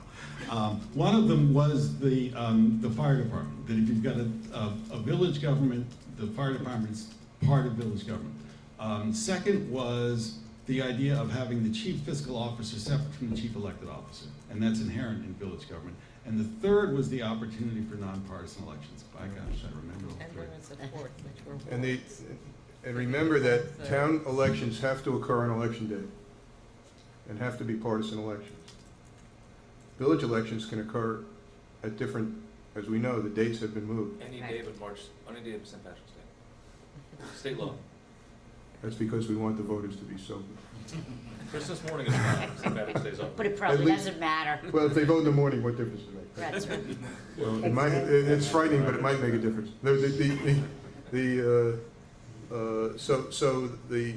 And that's a significant fact because turnout days other than election day tends to be much lower and much more, it attracts, much more likely to attract more intensely interested people, but not attract other people, as we know. I'm gonna ask you this, Jerry, then some of Jim. So those are 3 pretty important points. For me, if we ended up operating as a town, and this mix 'em and match 'em idea, which has been mentioned today, is not something I know about, so I'm gonna have to find that out. If we operated as a town, we'd still have to have a fire district, and if you wanted to have fewer governments, you would end up without fewer governments, because you don't have a fire district now, so you'd end up creating one. Right. And this was also in the context of the dispute, you may recall, between a member of the village board and an unfortunate ad hominem dispute between the member of the village board and the fire department, and the fire department was threatening to quit at the time. I remember. I was at the meeting where some of the most respected firemen in the community were at wit's end about how they were being treated by the village board, and they were thinking about this creation of a fire district at a time where I thought that was an ill-advised idea. Didn't happen. Let me ask you from a flip side though. In terms of the government structure, okay, in a village government where you have a mayor form of government, and correct me if I'm wrong, it seems to me it's the same thing with like the county with the executive and the mayor No, with. the mayor is a single vote on the board and has some discrete responsibilities, but it's not in the governance of the village, not an empowered separation of powers executive. And in fact, you can structure a village government in very similar ways to a town board. And you can structure a village government to have districts or not, as Peter pointed out, or a mixed system under the law. What happens is what I told Kitty was default options in the law. If you take no action, you have certain arrangements. So you have at-large election in a village and with no districts and no partisan labels on the ballot. But if you choose by referendum, you can adopt alternatives. Not many villages adopt alternatives, and we have a law review article that details this to enormous extent that we published out of our center. And most places in New York State that have tried to do districts in villages have not done so. The communities have rejected it. They've preferred at-large elections, but as an example. But there have been referenda. There are referenda every year as communities reconsider the structure of their governments, and the options are pretty wide-ranging, but most places stay with the default option. You can also alter the size of the board, which Peter pointed out. So when you have a referendum to operate as a single unit, the community might want to know these particulars. Well, what will the unit look like? How big will the board be? How would we elect the board? You know, and or you could make not a leap of faith, but can postpone some of the conversation to a transitional period. But if you opt in, you're going to opt in at the default design, unless you take other steps. Is that clear? You know, whatever the law says, however law says a village will be organized, you'll be organized that way until you choose to change them. Stuart? You can use this. Why don't you use? My question is about the referendum. There's at least two possibilities. One is that after all the study and recommendations, you have one issue, and that's one thing on the referendum that everyone votes on, yes or no. Another thing has been brought up, and I don't know if we know the answer to it, but what if there's several things that you're considering? Can you put 10 things on the ballot? Can we do this and that, all on the same vote, or do you have to approve this new form of government, and when that happens, then you can go out for referenda on other things? Because there's some people, I think, who've been discussing this, they'd like to have more than one thing that the voters vote on at the same time. Is that realistic? Can it be done, or is that not how it works? Well, We have 15 you know, microphones. we have. The answer is I don't know. I'd have to find that out. There are analogies. I'm sorry, in the village of Corinth, they had 5 different things they were voting on. I was saying, there are analogies to adopting a charter or amending a charter where you could put multiple questions on the ballot. There are also analogies in adopting a state constitution where you could put multiple questions on the ballot. So I know there are structural circumstances where multiple questions are and have been done. I worked on the New York City Charter in 1989, and we had 6 ballot questions. And that was a new charter, not an amendment. So we had, essentially what we did was we took the most controversial matters out and said to the community, if you want this, we'll do it. If you don't want this, we'll do these other things, but we won't do that. So we tried to focus if there was strong, passionate points of view at matters that weren't at the core of the organization of the government, we let people have a separate say. But with regard to this particular question of coterminality and the kind of referendum structure you'd have to have, that requires research. By me, I don't know the answer to Can I ask you your opinion of wards, if you think it's a good idea or not, it. and help us sort of sort through this? It's PLS 301, week 7, class 1. But since we didn't take the class, can you give us the Cliff Notes? Okay, the advantage of the general advantage of at-large government, of at-large election, is that the community interest is served by all. You know, so everybody's elected by the whole community, and everybody sees the whole community as their constituency. And that is a classic progressive reform goal in the history of government in this country, which dates to the early 20th century. The progressives were against wards because wards were the structure of urban government in communities where ethnic populations were mobilized to capture control of city councils.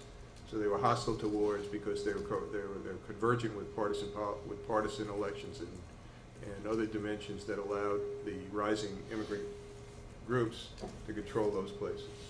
The advantage of wards is that particular neighborhoods select a person from their neighborhood.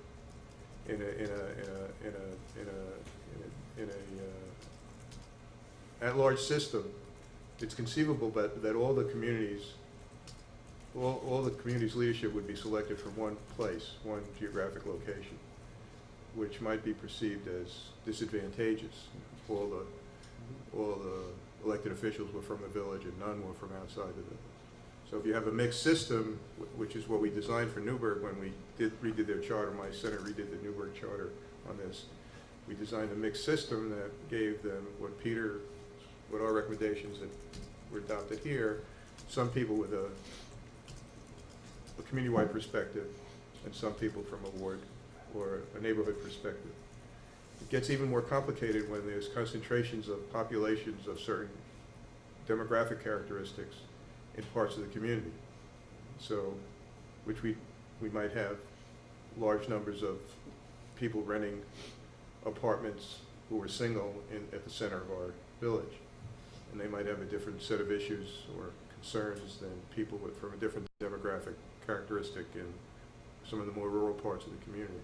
But that's not, as is the case in Newburgh, half of the people are Hispanic, 35% are African American, and the rest are Caucasian. So at-large election was denying Hispanic people representation, so we put wards in place so as to assure that Hispanic people would produce representation, and they accepted that at referendum. So the demographic of this community is less, certainly not legal. The legal requirements to recognize minorities aren't present in this community under the Voting Rights Act, and the demographics are not compelling for the creation of wards. So you have to create them on the basis of neighborhoods thinking rather than demographic characteristics in general. There might be exceptions to that, but in general. I don't know if you wanted to say something on that. I'm sorry, Peter, were you gonna? No, go ahead. No. I've been trying to put together a couple of things that were said tonight, that I would like to get your input on, Peter. Jerry's off the hook for this one. In your report, you say, and forgive me if I forget the exact phrasing, but that there are no significant tax savings to consolidation. Though in the most conservative scenario, there is a potential for an up to 12% increase to the town. You also spoke tonight about, or we heard tonight about what's now becoming a universal concern among the people who show up to the public comment, that the Finance Committee is not providing justification or evidence for what they're claiming is $1.6 million in savings were we to consolidate. This is being hammered hard home to the point where when that number was first presented in February, the chair of the Finance Committee, Dave Lent, stopped his speech to give a very passionate statement that if you have to vote yes in consolidation or you want higher taxes, that this 1.6 million is solid, and that's not including the 1 million from the state. Now, you had said at the end of your presentation tonight that you felt that we have all the facts in hand to make a decision, and it's time to just make the decision. Mm-hmm. Now, in the face of the comments from the public that we don't have the information to even know where this $1.6 million is coming from, and given the fact that it's $1.6 million distant from where your analysis showed that would be, I guess it's the obvious question, but in two parts. One is, are you endorsing and saying that you trust the methodology of the Finance Committee that we are going to see $1.6 million in savings if we consolidate? Or if not, then what's it based on? Because we're looking at two different sets of numbers here. What are we talking about? I think the best way to think about it is to use the best case, worst case. The worst case scenario is what came out of our initial report, which is basically the consolidation would be tax neutral. And the question is, do you want to do it or not? Well, wouldn't the worst be lower for the village, significantly higher for the town? Well, no. Worse? See, I mean, that would be the case, except for two things. One, if there was a 5% cut in the overall budget, that takes away the increase in the town. Two, if with the Citizens Power Empowerment Tax Credit in place, that also takes away the increase for the town. So we would need to reduce spending by $500,000 and get the $1 million to No, be neutral. you do one or the other. One or the other, okay. One or the other. So with the empowerment tax credits in place, then there's no increase. And so you're at the point, and two things, no increase and no changes in the way services are delivered. So there's no disruption in service. Because that's the other thing I think that's out there when you're looking at a $1.6 million. Where does that savings come from? How does it affect the services I'm getting? The one thing I can say is the original report didn't change any of the underlying service delivery. And So that was, we would have to change services to lower taxes significantly, or meaningfully. you'd have to change the way government is run. Because I haven't looked at the Finance Committee's report. Oh, you haven't read it either? That's correct. Okay. But one of the things to think about is that, the Human Resources Committee I was at one of the meetings where they were talking about their results, and, it was a spirited give and take. But it was pointed out that what some of their savings was just due from the fact of looking at how overtime was allocated and just using it more efficiently. And I'm guessing that it's possible to get savings at that fine grain of level. But we didn't do that. We didn't have the resources to make that kind of decision. So that, thinking of what's now known as the Fairweather Report, as the worst possible case, it's like the Warren Commission, the Fairweather Report, all these It could be seen as a magic bullet in many ways. That's right. But so the situation, based on our analysis, is you can get consolidation without the tax increase, if you want it. And so to me, that's the question now the community has to look at, is if you want it. The second follow-up question is, there is the Finance Committee's report, and if that's going to go forward, then people just need to be sure that those numbers work. But if they don't work, and you just go with what you've got, you still end up in a position where consolidation will be tax neutral. So the question comes, do you want to do it or not? Yeah, just for the record, I didn't say I didn't read the report. I said I didn't study the report. So. I assume they're synonyms for an academic. No. I looked at the report. I was at the meeting where the report was presented.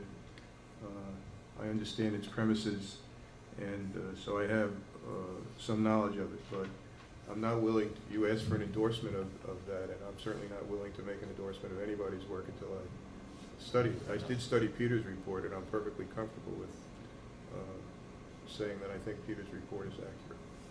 And if I can just follow up on Jason, I'm done. with Jason, because it appears when it comes to local government, there apparently are not many areas where there can be a lot of savings realized. If I take what you presented tonight and not include the fiscal committee's report.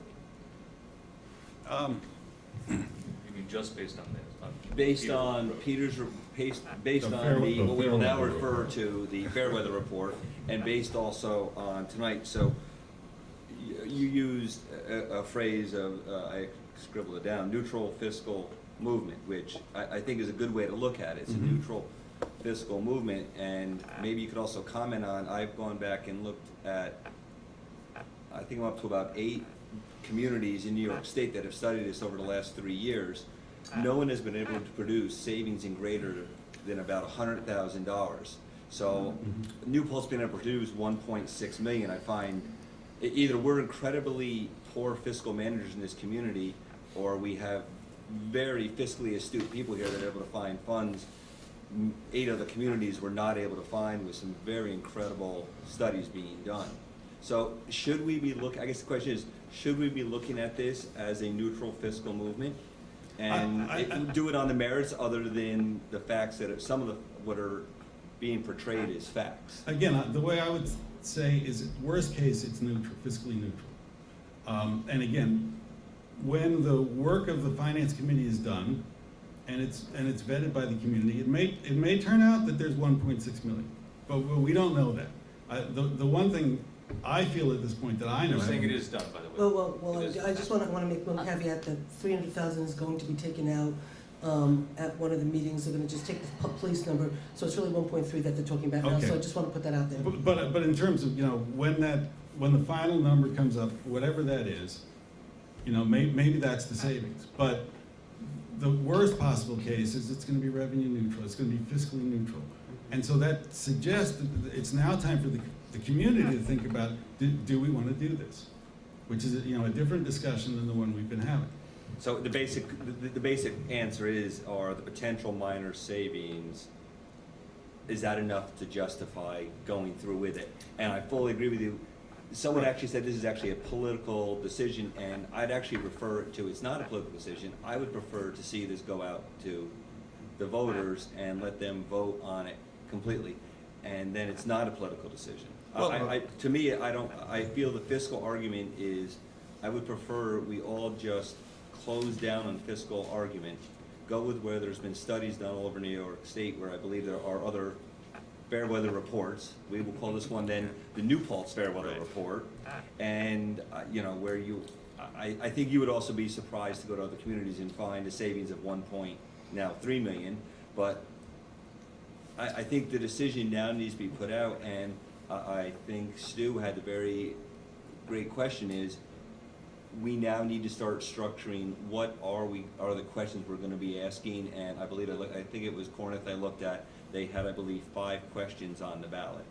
So what are the questions? And I am comfortable with walking away from the fiscal voodoo, what was it called?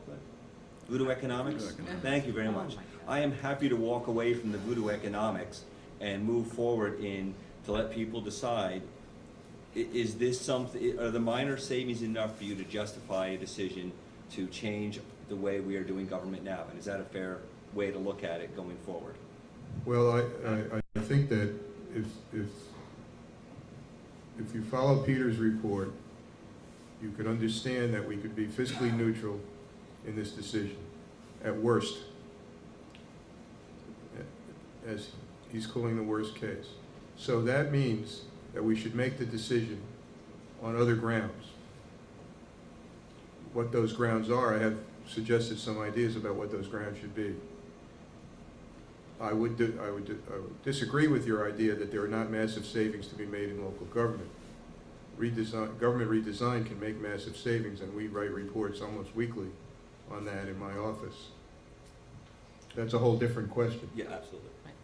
And some of them are in your hands, in fact, but that's not the topic for tonight. So I think that if we could decide that we're not going to talk about dollars because the dollars are going to be neutral, at worst case, and we're going to talk about one community and accountability and democracy, and we can decide what we want for those values, this will have been a successful meeting. Kitty, Scott, Kitty, you want to say something? No. There's a piece of language somewhere floating around, and I can't remember if it's in the Citizen Empowerment Act or somewhere else, that says that in order to go to referendum, I believe we have to show a 3 years projection of our budget. Does that ring any bells? No. Okay. No, I think what it is I think part of what they have to do, and of course next week we can ask those specific questions, but what my basic somewhat understanding is, I think part of the process is that by statutory process, that they have to go, the plan that we bring forward has to encompass looking back at 3 years worth of audited village numbers, 3 years worth of audited town numbers, coming up with some kind of analysis of potential savings that's done by looking back at those 3 years. That becomes part of the plan. And I think that's part of the statutory requirement as I understand it. But next week we'll get a better understanding when, we have Squires and Sanders come and, tell us legally what we have and don't have to do. But that's what I've been led to believe, that there's a requirement to go back legally and look at 3 years worth of the town's annual report, the village's annual report, and then there are assumptions that get made out of that work that's being looked at that gets brought forward. That's what I've been led to believe. Yeah, and in our process, we've done that, and whether it requires something else for the citizens empowerment regulations, I don't know. The final point that I just want to make is about the finance committee. I think the finance committee is a group of really dedicated citizens who have the best interests of the community at heart. And I don't want in any way, you may disagree with their numbers, but these are people that really gave it their best shot, that brought a lot of experience and thoughtfulness to this process. And I want to make it clear that even if we disagree with their numbers, we should respect the work that they've done and the contribution they're making to this process. I agree with that. I just want to make one statement. Aaron, if you want to say, I just want to say one thing, though, just in terms of communities that have looked at some type of consolidation or dissolution.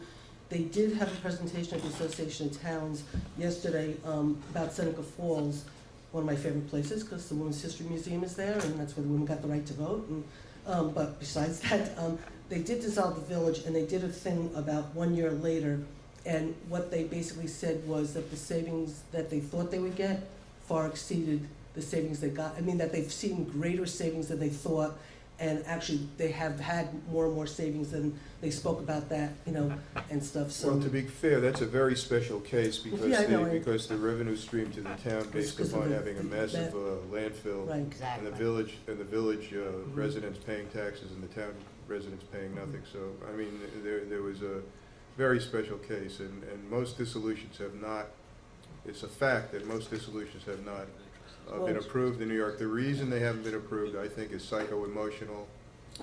There are over 80 villages in New York that could not be created today under the law because they don't have enough people in them. They've gotten so small. So people are hanging on to structures sometimes. That's not our circumstance. But people are hanging on sometimes because of they're not, their calculation about community does not conform to their, emotionally to what, that does leave them willing to make change. And I think emotions are important, but that's not, should not be the basis of a decision like that. And also, I do want to add to that, because Susan brought it up, and Susan and I spoke to a town member, board member of Seneca Falls on Monday, and I'm not sure exactly who was given the presentation, but that actually is not exactly how it went in Seneca Falls. Jerry had it correct. No, I understand that has to. Well, there was a large movement. People went from paying 0 taxes to paying $455 on 100,000. So that was a completely different case. And actually, also, I'm not sure how they presented savings. The highway department actually, the water and sewer department actually increased by a head count of 1, and their clerk treasurer's office actually increased by a head count of 0.5. So they actually have an increase in heads. They also now are going to have to go out to bond to upgrade a water and sewer system that the village had not upgraded for quite a while.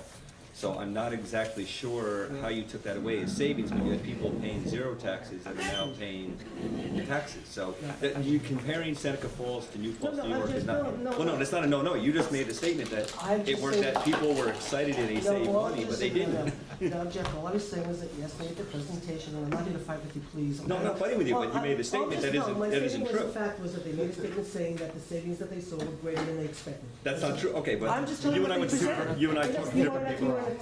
No, I said I I'm wasn't. the presentation, that's all. Okay. So anyway, what I'd like to do, Jerry, is before you leave, I'd like to thank you very much for your help, and I think you helped put a lot of perspective, and thank I'm you. happy And to help. if you could take I've lived over here this for process, we 44 love years. you. So, I have a certain fondness for this. Thank you, Jerry. Thank you for your perspective, and Peter is still up here with us? No. Thank you for working, thank you for Thank you, Jerry. serving in public life. The things you have to do in life are Painful. raise a child, That's build a house, pleasurable. win an election. Raising a kid is about the only good thing out of everything you said.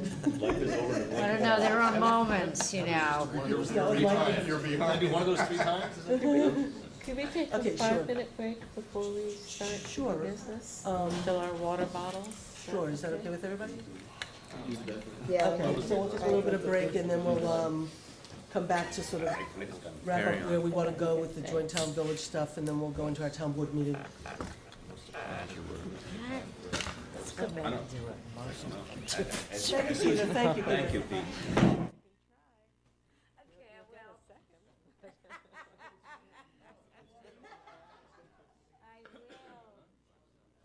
I will, Kitty, and I'll win.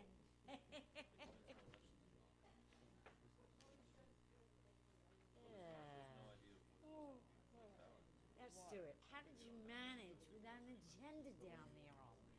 You went from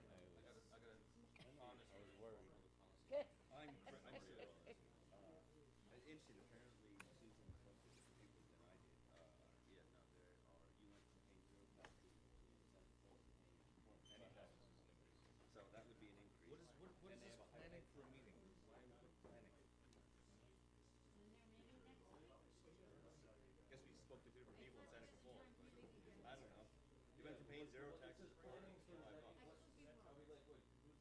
Sounds like more. Yeah, I know.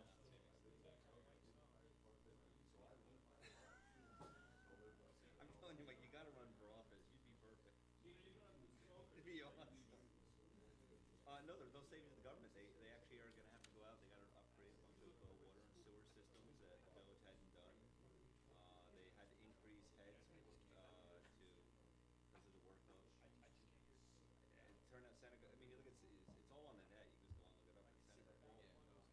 through Seneca Falls, it turned out, the village, I don't blame the village. If I was the village, I would have dissolved it 20 years ago.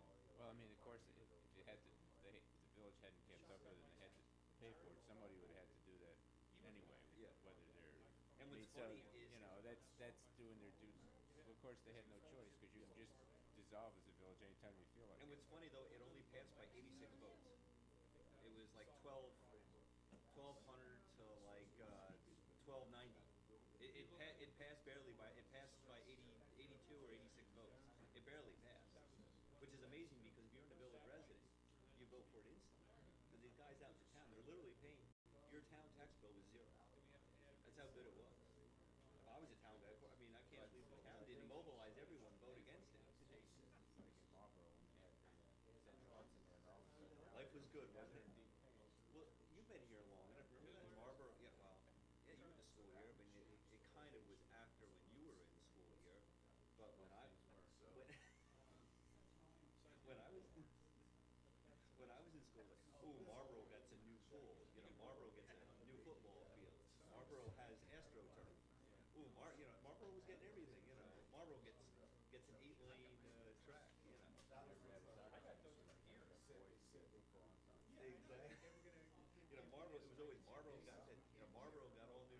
Got a new backstop for the baseball field. We got nothing. Marlboro got all new wrestling mats. Oh.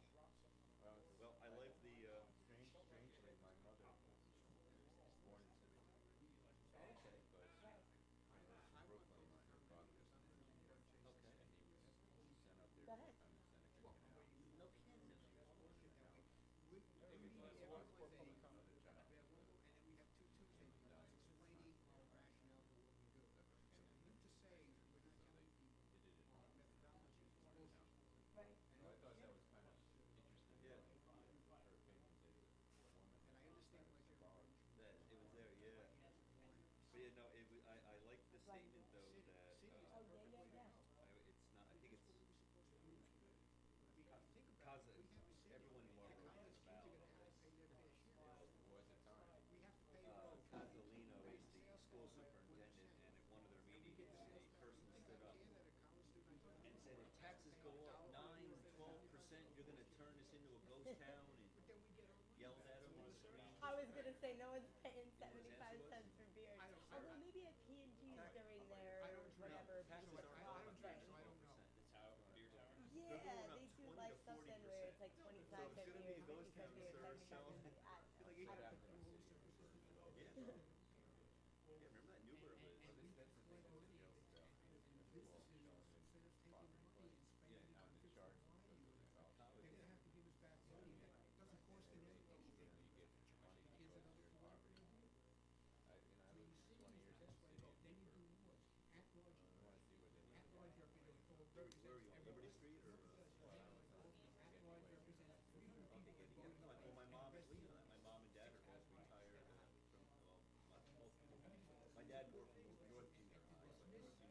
Both of my sons went to Verizon, the Hudson Magnet School down in Yep. So oldest son, the first year they opened. Well, I don't know if that's it. I Yeah, my mean, mother was from the what librarian from at what I NFA had, in terms of like doing It's, research, from what I had she was read there about, in the good old days. counties fund one city. So that's part of why My education. we would have trouble becoming a city in terms of funding. We're gonna have trouble getting the Time. and we got it. And we got it, right. But I think that was easier. That's a real detriment to the village. How can you say no? This is something the umbrella committee was supposed to tell us. That's what it was. We had this umbrella, right? We had an umbrella committee. All information was supposed to go to the umbrella committee. Blah, blah, blah, blah, blah. I would say it is pretty Well, rigorous. But we will, that's right? I think that's what we're going working, through right you know, now. we just got our reports, But my- right? So we're getting there. Yeah, my mom was at NFA back in the good old days of the riots, and when they were graduated. Oh yeah, no, she was there. Of course, saving a couple bucks. Well, I don't save any. My landlord ain't giving me back any money, that I can guarantee you. You cut his taxes by $900 a quarter, he ain't giving us nothing. Neither is any of the landlords.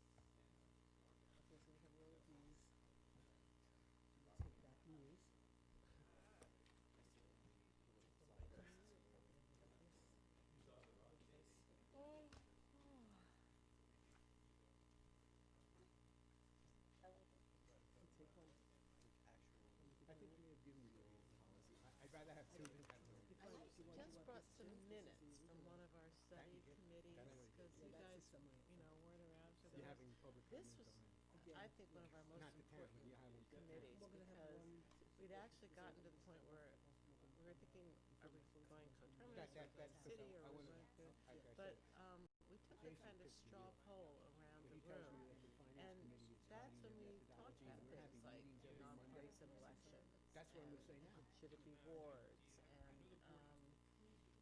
you'll just find some interesting voting where certain persons, I don't know. That, yeah. Interesting pattern. But, Yeah. when is there ever enough? I don't know. No, that's not the point. The point is just to discredit continuously And stop. try to stop something Yeah. that shouldn't make sense. I do have three things I would like to say, addressing nonpartisan elections, addressing the, And we're gonna, that's what we're gonna talk about okay, now in cool, terms of how. addressing the 1.6 million that everybody was like, oh, with three. Whatever, to me, it doesn't.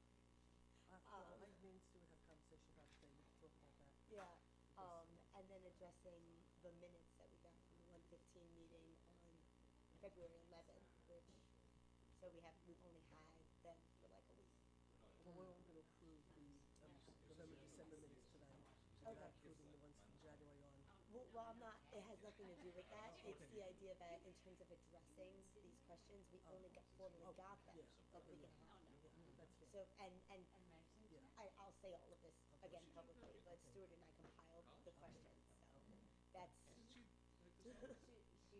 that's why I would like to address these things, because people brought it up. So we'll wait, I guess, until we get some board members back. Yeah, that'll be a good thing. If they come back. Well, their coats are here, so. Okay. Well, some Dropping like microphone. flies. Do you think I care? Are the microphones on? Oh, okay. Gross. So that we can all say what we really think. See this stable pool?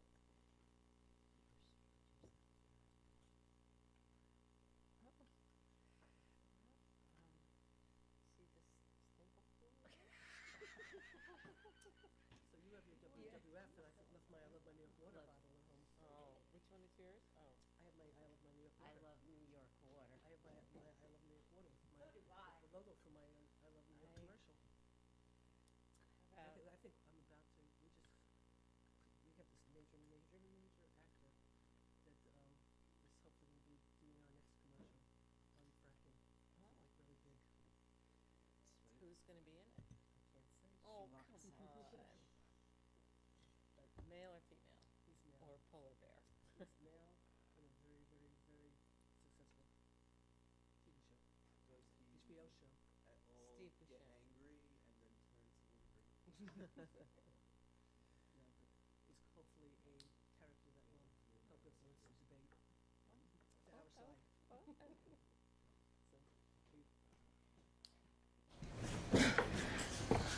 He's also having some fun again.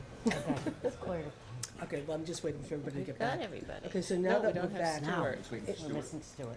Oh, well, we should wait because you want to address some things that, Stuart Modafferi? You can do it right out.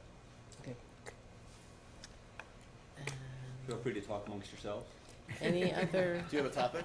announcements? What else do we have? What else is going on? February, So I'll give you a topic. Black History Month. Symposium. There was a fabulous Amongst performance of the play Paul Robeson. Oh, yeah, At- I wanted to go to that, but I It wasn't was- here. Actually, this weekend, I believe Friday and Saturday, 90 Miles Off Broadway is doing show tunes somewhere in town. Anybody? We are Rich Reformed Church, yes. I can such also, a source of Saturday is- information here. Oh, it's in Highland, that's right. Friday's in New Paltz, and it's supposed to be great. This is the. It's actually supposed to be a really neat event. Yeah. Fire? What's that? Oh, It's not gonna snow, is is it? there a snow alert? It's not, no That's snow. for 2013. No, it's supposed to be two. Have you ever Really? It has to be changed. No, here's the other piece. I'm saying, no, didn't that's we it. When is it ask for in coming January here? 2013? From government surplus. Really What kind of got No, my but attention. it ends up being Maybe a that's 2012 Yeah, like budget, government cheese fire or budget. Yeah, we're, It is, you know, So maybe making another payment this year. It's a good thing I went shopping. the money that I yeah. paid was less. We year. lost Sunday, power that's for what I about think. 2 Why not? hours. Because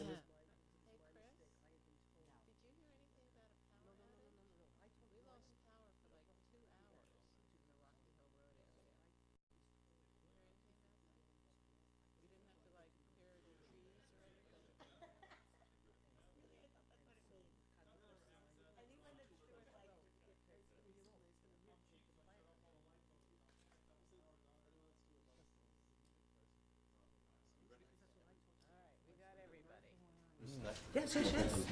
No, no, I told you to make that one because I didn't, because I was challenging. Oh, cool, yeah. No, that's Okay, Ariana, Okay, so, and announce. what was it, I don't know, is this working? Okay, there you go. Talk about I know that Ariana, guys, is it okay, we want to get. yeah, we're ready. No, is it, we're waiting for the, you're Oh, good? finished. Okay, I do know that Ariana had asked if she could have some time to make a couple of announcements and updates and answer some questions. So, yeah. go ahead. All right, cool. There were three things I wanted to address in regards to specifically Don's comments about the questions. We only got the minutes from our 115 meeting on February 11th, and this past Monday, Stuart and I spent about 6 hours extracting the actual questions from the minutes, where they were just the question forms. So we've compiled them into 3 categories of process, governance, and finance, and we don't have the answers all compiled it with the questions, but we are going to be sending this to all the committees and having everybody answer them, and they will be posted online. So it's not that we don't want to give answers, they are forthcoming, and I promise I'm working on it. It's just one of many, many things that I am working on as part of our public outreach committee, which we did have a recent meeting of with 2 new attendees. So that was one of the things I wanted to address. The second thing is in terms of nonpartisan elections and my love of them and my distaste for the caucus process, which is part of why I feel that partisan elections on the town level end up being mainly what Steve Greenfield had described, where there is a small number of people who select who's going to be on the party line, and then the large number of people who vote in those elections just vote down the Democratic Party line. I've actually never experienced a town election where the town supervisor was actually opposed. It was almost opposed last year, but not really. And it's been the same person on both the Democratic and the Republican line. So I think that the problem in terms of how people view what is going on there is much more in terms of the process by which people are elected, and that's inherent in the partisanship. And that's not something you see in the village where, yes, people can organize, anybody can organize around something, but I think Jerry Benjamin put it perfectly where he said that people organize based on issues as well, and it's nonpartisan, voting blocks even that can elect somebody. So I think that it does become more representative in this way. And this is, really just my opinion, but I think that is really why I came. Somebody asked me recently that I was a consolidation convert because when I was first elected, I was not in favor of consolidation, but that is one of the key sticking points that I realized while being in office as to why the village board has basically a member of each party, although now I'm not working families anymore, I'm nonpartisan. But I think that is a big thing. And I think in terms of the 1.6 or 1.3 and the idea of this number, we need to recognize that this was an example of a baseline where if we consolidated, and I think that because of how it was presented, I didn't really understand this right away, and I'm sure that the people studying this do now understand this, but I think the general public may not have gotten this point where that was really just a baseline of an example of what we could have saved in 2011, not necessarily a projection of what we are going to save, because like it has been said many times, the numbers change and people who are making the decisions change, their values change, people base budgets on their value system, and electeds are elected based on their value system. So I think that that's just something that, for the public's knowledge, that we all need to really,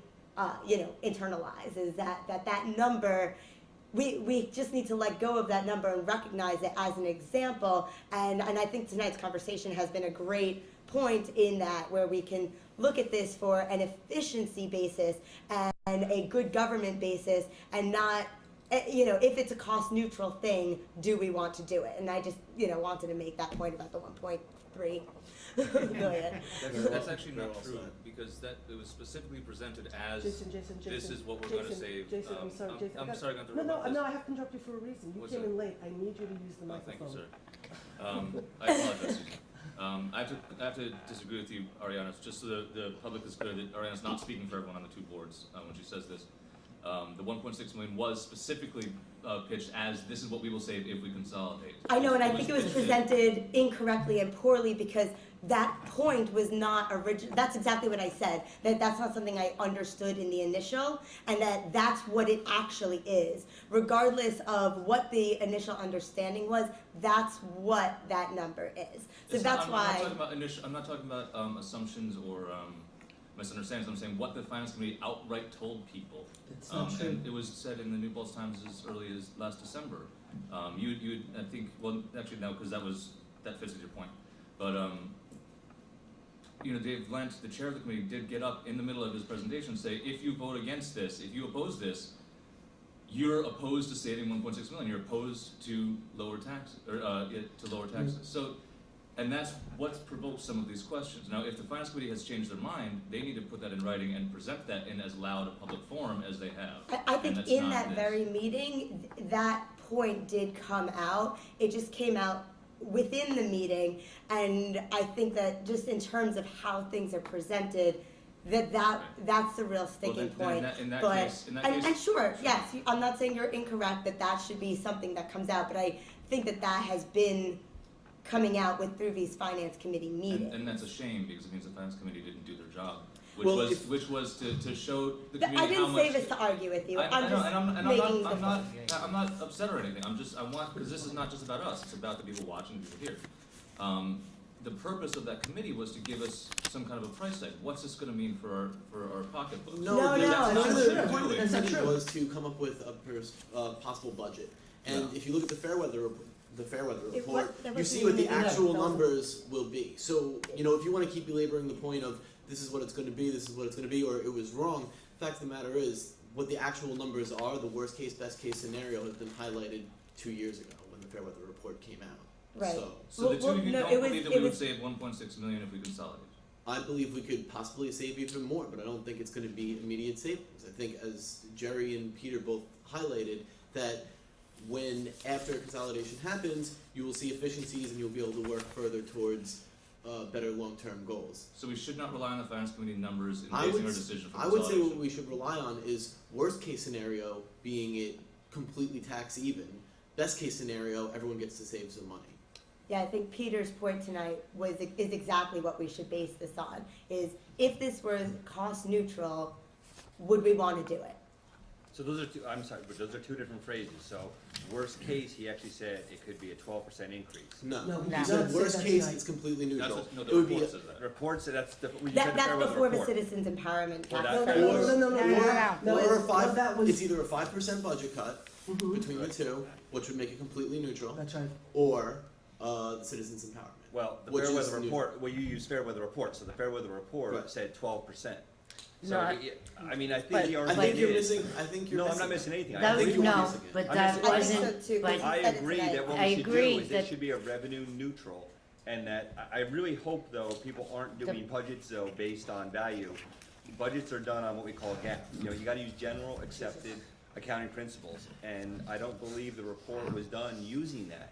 So I agree with you, though, that the presentation should be, let's just all say it's going to be revenue neutral, and does everyone Worst feel case revenue neutral. that there is a Worst case. potential So that best case would be savings. Worst case or it would some be minor savings? If there's some minor savings, is that enough to justify changing our government? And I'm fine with that.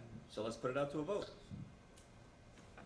Set it up So are you tomorrow. voting tonight to approve I'll setting put the it up to a referendum? vote tomorrow, absolutely. Let's do it. Let's put it up tomorrow.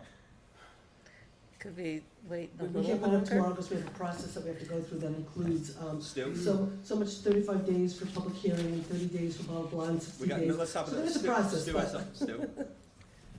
I think that on the discussion of the Finance Committee report, the Finance Committee set up 5 meetings, and they're gonna take the entire report and break it into 5 pieces, and people could come ask questions. I know for the first two meetings, Mr. Russo was here, went through in detail his questions, and there were answers to those questions. He may not agree with all the figures, but he knows what the thinking was that went behind those figures. And I urge everyone to come to those meetings to see what the thinking of the Finance Committee was about those questions. That's not to say that the questions that have been given to us in writing won't be answered and posted. That's a parallel procedure. But I think that the people who have been at those meetings, and I wish it had been more people that have been to those meetings, get to see what the Finance Committee had in mind where they came up with those numbers. If they wanted to challenge them, they could, and they might say, well, we don't necessarily agree with that, or we do agree with that, but at least they knew where the number came from. And I urge everyone to go to the rest. There's at least 3 more of those meetings that are coming up, and the committee makes a good faith effort to answer all the questions. And you don't have to agree with them, but at least you'll know what their thinking was, and you can make an informed decision as to what you think about it. Kitty, do you want to say something? I just want to say that as long as we're all here at this table, I am concerned about the state of the town's website, and I think it would be great if we could all agree where we are going to post the We added conversation. it to the. I know, but I'd No, like to she's do it talking while the specifically- village is here, she's so talking specifically about we're the- consistent the- about but- where it goes. Where we want the town website is different than Um, Kitty's question about where these questions are going to be posted. Right. The village website currently is able to post very large documents. We have, ever since we adopted the Google Drive, everything has been working really well. So we have, I think 60 to 80 page documents. So anything we need to post, we can post there for now. And part of my public comment tonight was to come speak with you guys about the website. So I'm glad it's on the agenda as well. I mean, Jeff and I both at the Association of Towns had the opportunity to speak to somebody about the website for the town, and I'm glad you are going to stay because I had a conversation with him about the village, and he had been talking to Amanda for quite a length of time and stuff, so it'd be good to have you here. In terms of moving forward with the information specific to the consolidation, which is what Kitty's question was relative to, we could also, I guess, either try to adopt the Google Docs for the town website so we can post the same stuff, or just on the town website say go to, because you've done it. I don't think it's that big of a deal, though, or hard for us to do the same thing with Google Docs. No, when I met with Carol Connolly last week, I had mentioned to her that it'd be very easy to adopt the Google Docs, and it's just a matter of posting links to your website as opposed to actually loading documents to it. So it's very simple, and you could probably do it for free and get most of the consolidation stuff, and it'll hold you up for a long time. And then after that, it's a cost of like $350 for 25 gigs, and then $5 a month for 50 gigs. So literally, you could have more documents than we could use in the next 10 years. But right now, the community should know that as soon as you guys put all your questions to, the questions to the answers that you just got, that it will be posted on the village website. Yeah, absolutely. Okay, so we can have an announcement until we get up to speed saying, this is the central meeting place for questions and answers about consolidation, until we're up Kitty, and use the running. microphone. Okay? We also have that email address that's been posted in the newspaper that people can send their questions to, and then they'll get an answer to those as well. Okay, is there other statements or comments or questions? No, I think we should go on to what. Okay, so I mean, I guess the only other thing that I sort of see is, I know that a few meetings ago, we had, you know, that trustee Sally Rhodes had basically wanted us to start answering, you know, talking about the 8 things, you know, the single governing board, the 7 members, the 1 clerk. I don't know if you guys want to even attempt to address some of these questions, finish going through some of them, or sort of figure, you know. Go ahead, Jean. Well, I have questions that I would like a legal opinion on. Okay, so you wanna wait So until next week? That's just me. Okay, is everybody okay with that we wait till next week to get, I think it's wise, actually. Okay. Yeah. okay, so then, just in regards to next week, this is not being handed out for any other reason than just to hand it out for you to look at before next week, okay? So I'm not dropping anything on you at the last minute or whatever. It's just that there is a legal process if we should choose to go to referendum, that there is a legal process, and there are steps that have to be taken, and there are times, like, you know, like 35 days, 10 days notice, 30 days, whatever. So this is the legal process, okay? So what I just would want everybody to have is, so you have it, so you can look through it. So for next week, if you have specific questions, and if you want to get me some of your specific questions before next week that I could forward, so, you know, or you could just wait till next week to ask it, but I just want you, this is the legal process statutorily. And what I will say is, Jason was on a phone call with myself. It was myself and Jason, and I think Nancy Bracco, I think, were the 3 people on the phone call when we were speaking with Squire Sanders, trying to go over the referendum process. And what I will say that I learned from that conversation was, statutorily, what you need to do to put a referendum up is X, Y, and Z, and it's really, from my perspective, very skeleton, okay? And in terms of what I believe we as a community will want to present to the public, would be a lot more meat and fat and details, but statutorily, that's not what we have to do. And so, you know, you have certain statutory requirements, but, you know, I sort of believe that if we should choose to go down this route, that as we do the statutory stuff to sort of come up with, quote, the plan, there needs to be a parallel path of, you know, I mean, I guess it goes back to what, like, almost Jerry said tonight, if I understood him correctly. And statutorily, there's certain things we have to do, and certain decisions could be made after the fact, nonpartisan elections, wards, blah, blah, blah, blah. You don't have to actually make those decisions before you do the referendum. However, we might believe that we want to address some of those questions and, you know, put that out, that this is what our belief is, and this is what we'd like to put up for referendum. And so therefore, that could be a process that we do parallel while the statutory stuff is being done, that we have those conversations, and then the community is part of those decisions in terms of, do we want wards, do we want 5 or 7 boards or whatever. Those things aren't necessarily statutory, but we could be having those conversations, you know, publicly to come up with the ultimate plan that we want to bring forward, but. So that goes to, I think it was Ariana's question before, in item number 3, draft proposed consolidation agreement. Right. Can we ask Squire Sanders by next week to tell us how many of these things, do they have to be voted on separately? How many of those questions can be separate issues, so that if the public wants to vote on nonpartisan elections, wards, Sure. all the different things. You know, I would like to have them vote on everything, whether or not the clerk should be appointed or elected. Because I had very strong feelings in the beginning of the process and very different feelings at the end of it. I think actually, truthfully, I think a lot of us, having gone through this process, have come to different points of view or terms or questions, or where I might have felt one way at the beginning of the process, I might have a completely different point of view about the process at this point, but I won't discuss it publicly because I just won't. But, so I agree in the sense that I think there were some questions, and Stuart and I had a long talk today about a lot of stuff, and in some ways, you know, there's a dynamic of how we want to move forward on this from the perspective of, we say this is what we believe the government should look like, and we make that decision at this board with input from the public, but we make that decision and we say this is what we're putting out?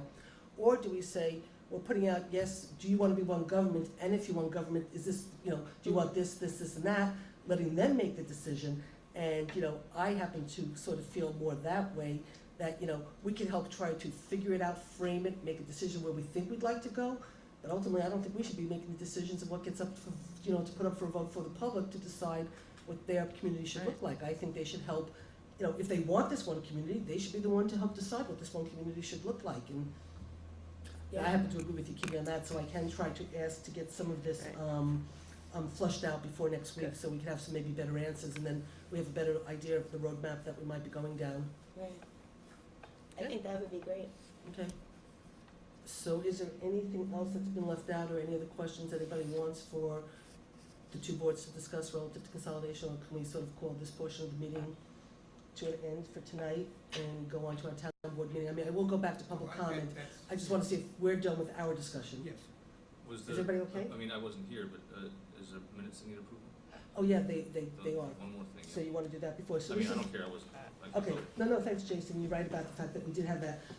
It's up to everybody if they feel comfortable. The minutes that we were going to approve tonight were the December 17th, December 6th, December 17th, and was it just those two? It's November 1st, Okay. December 6th, and December 21st. Okay, let me see, I gave Kitty, We gave them back. So I guess I was. I know, I'm just trying to I thought find it my, was the last meeting. I'm just trying to find my November 1st ones because I had a lot of comments on them. I mean, actually, most of it was just I did put spelling it mistakes back. Gave and them stuff. back. So, Well, if it's just grammar and spelling and no content I changes. think, no, I think there just- was one that might have, but I don't know, I have to find it because I gave it to Kitty to look at. I gave it back, I know I did. See if we can find in that packet. Ariana Okay. has them. Here's November. I got it. Okay, does everybody feel comfortable voting on the November 1st ones? We'll start with that one. Does everybody feel comfortable? Yeah, I'm okay with all. Okay, so I think I just had,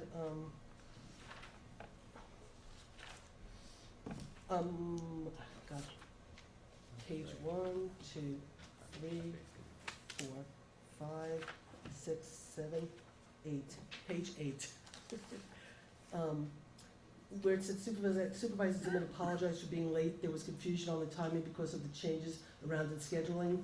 I want added, because what I had said when I got there was that the village website said this meeting was at 7:30. I did think it was at 7 o'clock, but then Carol and I looked at the website and it said 7:30, and so that's why I shut up at 7:30, so I just wanted that I wasn't confused, you know.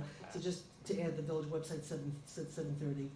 There are some typos, like where it said Supervisor Smith that said that she did not know that that decision came to be, but I can give you some of the, you know, where it says it should be if, you know, those things. If everybody wants, I'll just do that with Rosanna afterwards, I can give her this.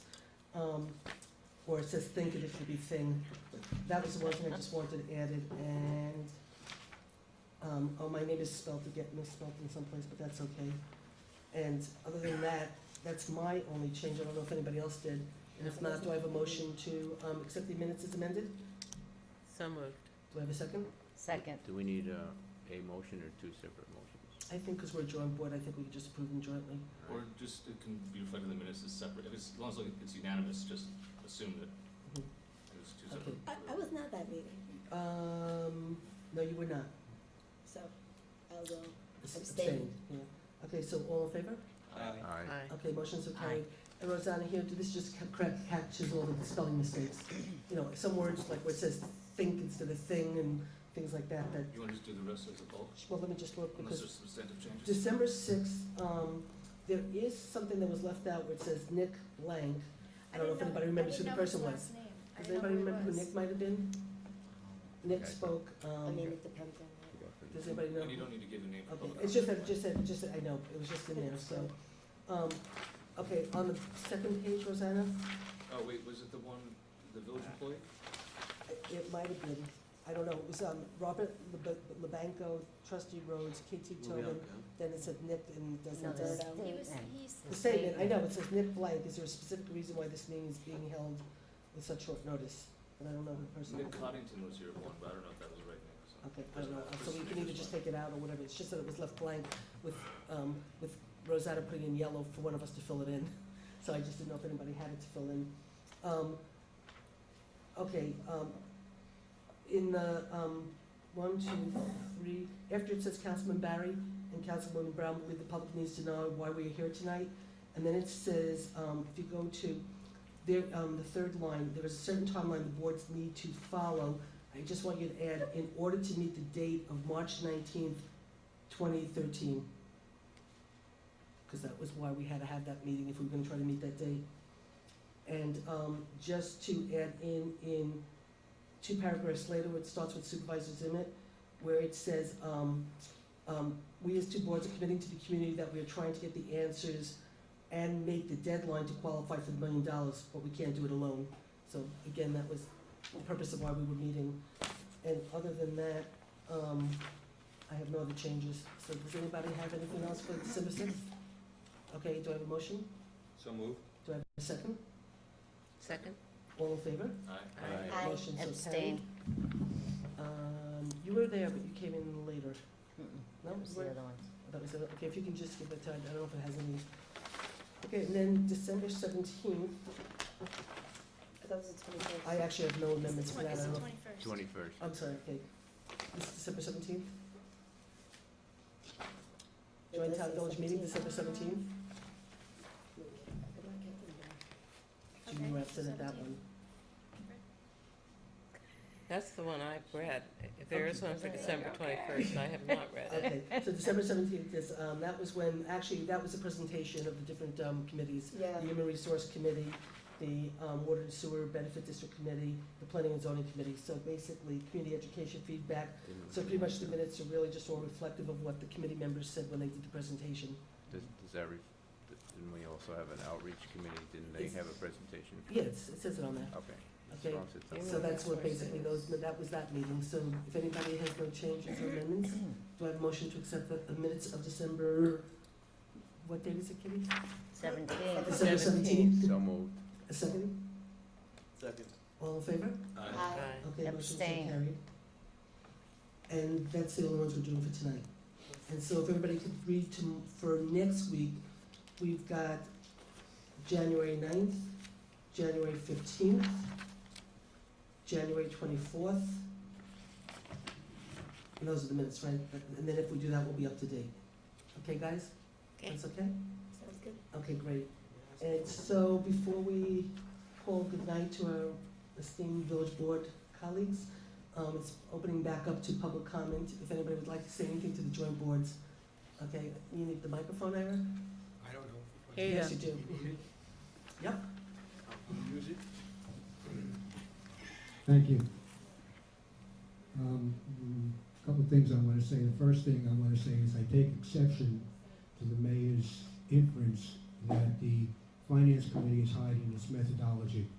We deliberately set up these meetings so that anybody who had a question about any of the figures or wanted more information could come, ask us anything. We broke it down so that it wouldn't be a whole big mess, everybody trying to remember everything at once. These meetings have gone very, very well because we haven't had anybody yelling, screaming, just what I consider intelligent questions from the general public who wanted information. Now, we gave them the information based upon the topics we had.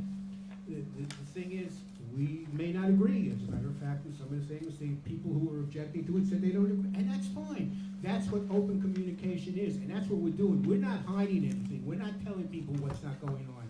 You know, it's easy as the leader of the opposition to take pot shots, but that's not what's happening. I mean, I'm still waiting. I haven't made up. I'm still waiting for the umbrella committee to come back with a lot of answers that I don't have. That has nothing to do with finance. It has to do with the benefits of consolidation. Are we better off with one government? Are we better off with shared services or whatever? This was all supposed to come from the umbrella committee. Haven't heard a thing from them. And just like we didn't get a lot of information from some of the subcommittees, which is what we've been explaining to people. Are our figures, 1,000%? We don't represent them to be anything than our interpretation of what we thought would be had 2011 been consolidation. That's all we can do. all right? The thing is, the other thing I want to say about this is, I have always objected to the fair weather reports, out-of-hand objection to us becoming a city. Tonight, when I listened to the fair weather report say, well, you may have to clean some roads, that's nonsense. That's garbage. If we can collect sales tax, we can turn around and say, you know what? We're going to increase the sales tax by 0.25%. We'll have more than enough money to clean those highways. And I understand why the college would object to it, because if we can collect sales tax and do all these other things, the college is going to have to start paying its fair share for the services it uses. I mean, there's more to this than just consolidation. You know, there's more than this than just money. I look at it from my standpoint, and I've said this to everybody, no matter what happens, I don't save anything. Because of my situation, it doesn't make a difference to me whether it happens or doesn't happen. I gave my input. There are certain things I didn't agree with. We know that. They're being changed, and they're being changed because people have made comments about it, and that's why we're having an open discussion. You know, I'm a big proponent of the city because I believe in the ward system. Again, the college can't believe in the ward system because then they get one vote. They don't get to control the at-large. All they do is get one representative for that district that they're in. And I mean, in the village where I live gets nothing. We have no say, we have nothing. You take somebody who's at large gets 300 votes and 6,000 people get the heck with you. And that's all I wanted to say. Thank you. Okay, thank you. Is there anybody else who wants to speak? Okay, please go up and.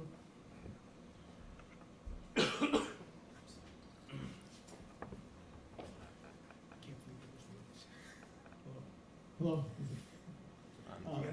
Mike Russo, town resident.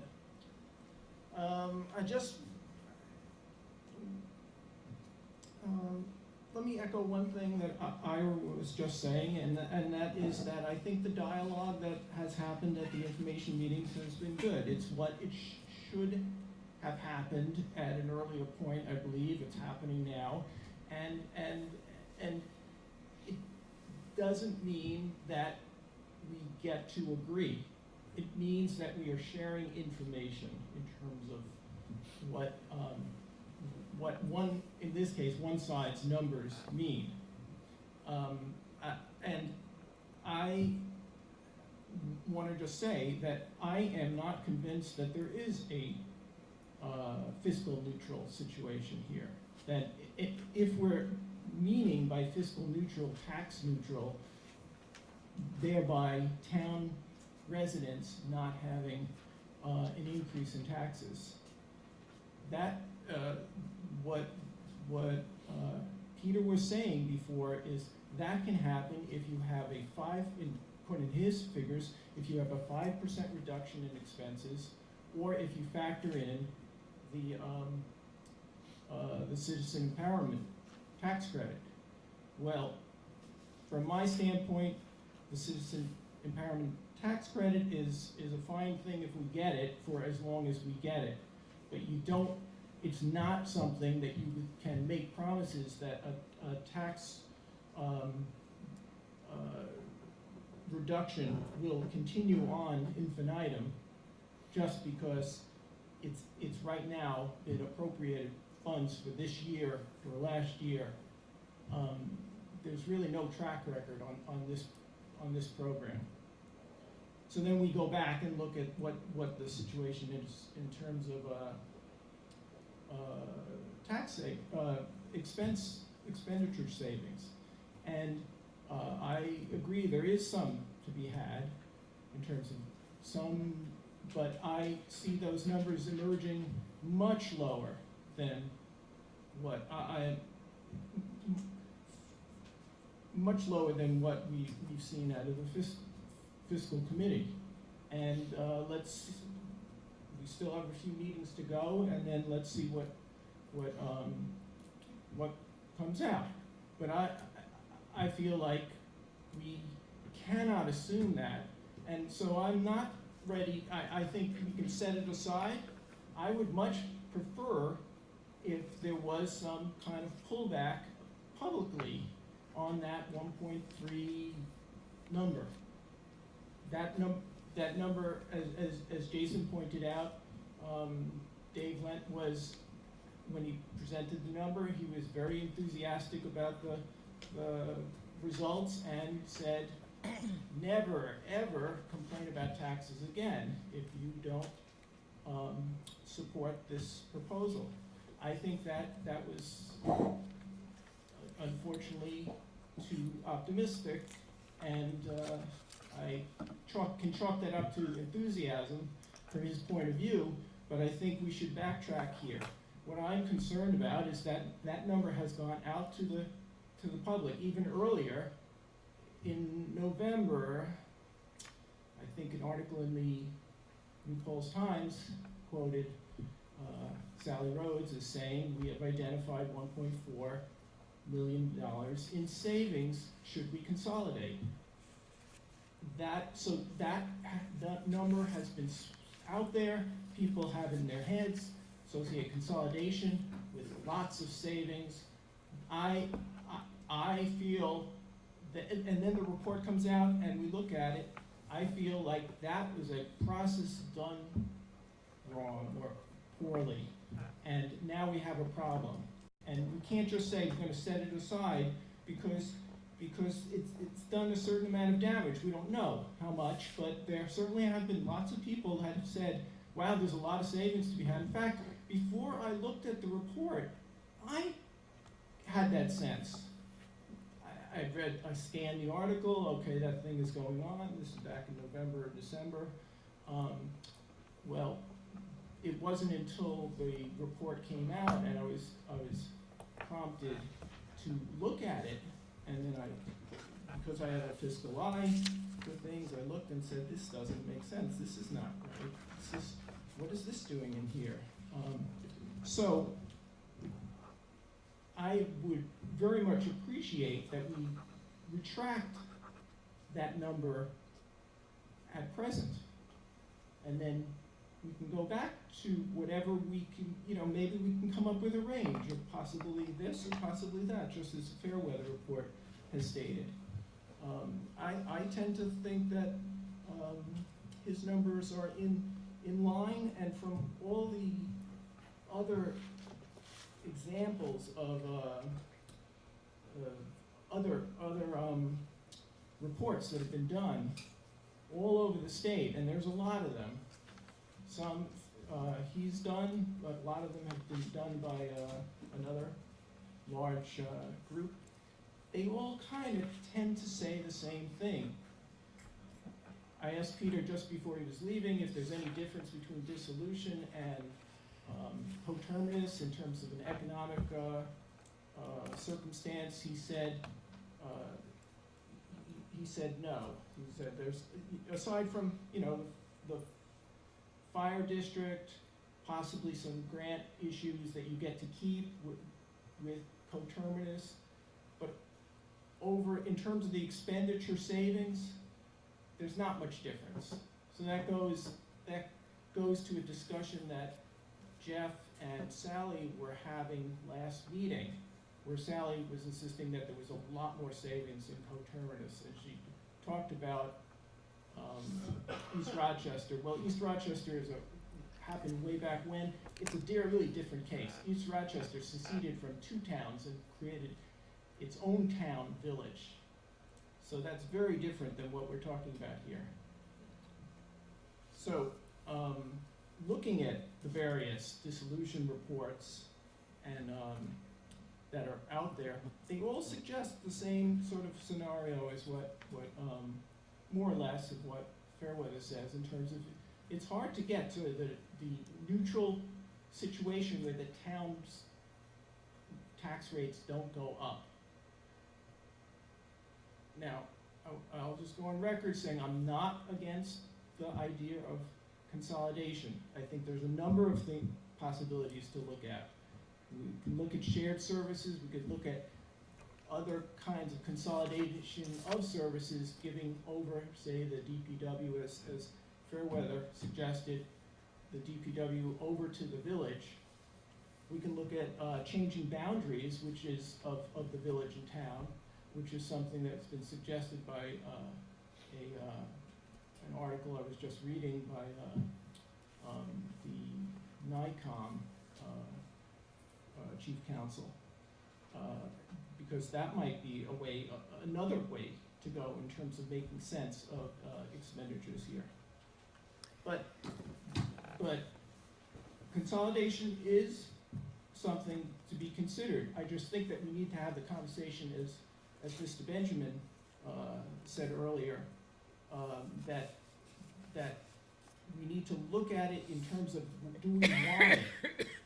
And take back this concept of the fact, it might well be that the town residents have to agree that they're gonna pay somewhat more for it, and over time, they might be able to recapture that. Or we have to get very clear and deliberate about what benefit assessments districts we're going to create, and not leave that on the side and not talk about it. If we gonna put sidewalks in and streetlight benefit districts, let's talk about it up front, so it's not, there's not all of these angles that are going on in terms of how we wanna move forward with this. That's it. Is there anybody else who would like to speak? I will stop speaking 30 seconds after I start, I promise. I did these meetings late at night when you got to have business to do. The second hand is there, okay. I appreciate what the Finance Committee is doing with their meetings. What I asked for at the very beginning is not 5 meetings, arithmetic. This is a financial document. I don't need to know why you choose the kind of clothes you choose in the morning to understand a financial document. I need arithmetic, backing numbers. The other statement that was made was that there'll be no disruption in services, and there has been a real strong sentiment among the town council that we need to make some big changes in the way police services are paid for and delivered. And that will be a disruption of service, and I think I'd feel better as a village resident having a village board deal with the implications of that and the results of that, rather than a larger body.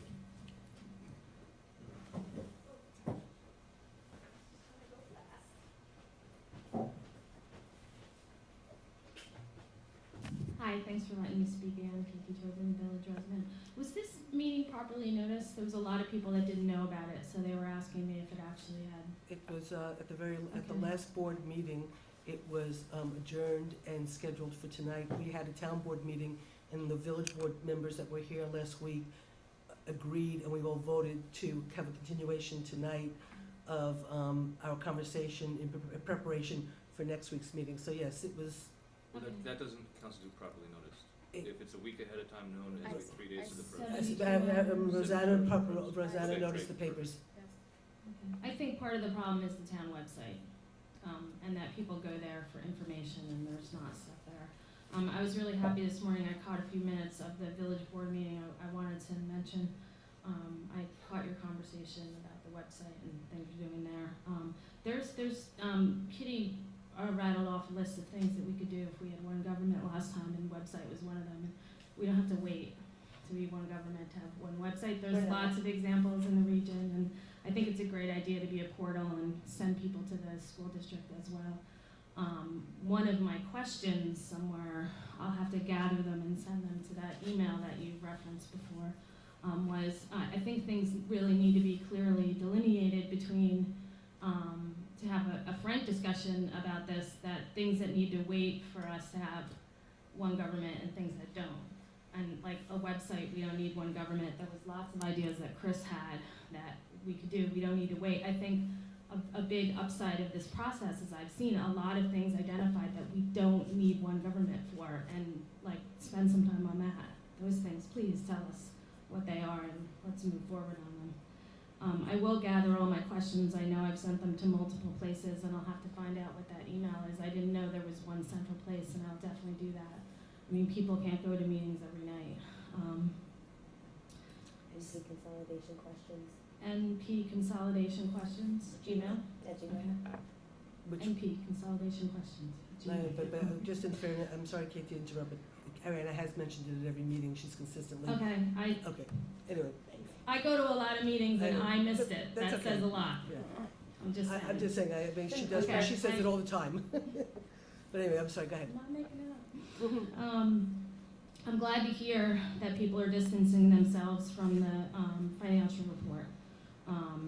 You know, Ira, I don't want you to feel bad. I don't want you to waste your time, you know, but honestly, the premise is flawed, the methodology that it's based on, and there's been such a false misrepresentation of what it was. Maybe it was supposed to be something, but if it's in the press all over the place that we're gonna save 1.4, 1.6, whatever million, that's just irresponsible governance.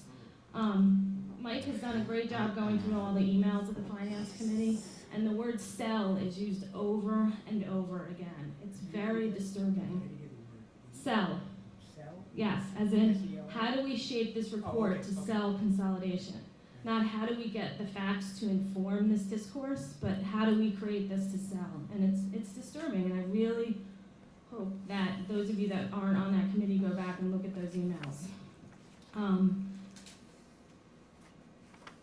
Peter Fairweather said something tonight. He said, nothing horrible could happen. And I see horrible things that could happen. I see things that I'm very, very worried about. That is the tax shift to villagers without representation. If you look at the emails on the Finance Committee again, the words, let's exploit this, this tax shift so we can sell this to townies. Those words are literally used. Let's exploit this information so we can sell this to townies. We know from the Fairweather report, I'm not saying it was you, Ira. It's okay. I didn't say You keep that. saying, no, Ira, it's okay. Ira, let her speak and then. I lost my train of thought. Susan, you said it up front. I'm gonna respond, so just, Okay. so All please, right. please say what you're saying, and then I'll have my Right. opportunity to speak. Right, the issue of the police, the issue, of who's gonna pay taxes where. We know from studies across the state and from our own Fairweather report that if you just got rid of the village, taxes would go up in the town and they would go down in the village. So the intent of creating that report was to level that. And I'm really worried about village taxpayers' vulnerability in this process. Really worried. Because not only have members of that committee and town board members sat here and straight up said that that is the point of it all, is to remedy what they see as inequities. That's, their point of view. We need to really worry about this. This is not good. You can't have taxation without representation, I think somebody said once. So I'm really worried about that. I'm also worried about, I sit at these meetings over and over again. I hang out with Jerry Benjamin all the time. He hasn't convinced me. That says something. And I have access to all the information that he has. And I'm just constantly like, wow, there's so much we don't know and so much we haven't talked about. Ariana, you brought up caucuses tonight. There's so many details about this that we have not explored, that we have not had a conversation about.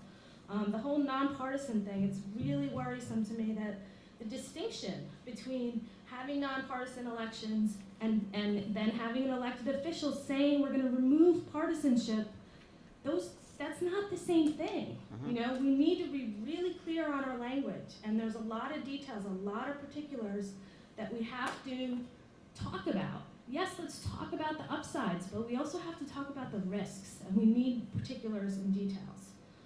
To sum up, I will definitely reject any scenario that depends on the citizen empowerment money. I just think that's irresponsible.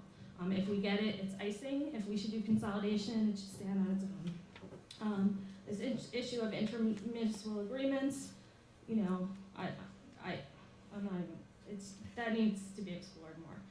And I don't agree with Peter's analysis that this would be a remedy for sprawl. But let's keep having the conversations because there's so much more we need to know and learn.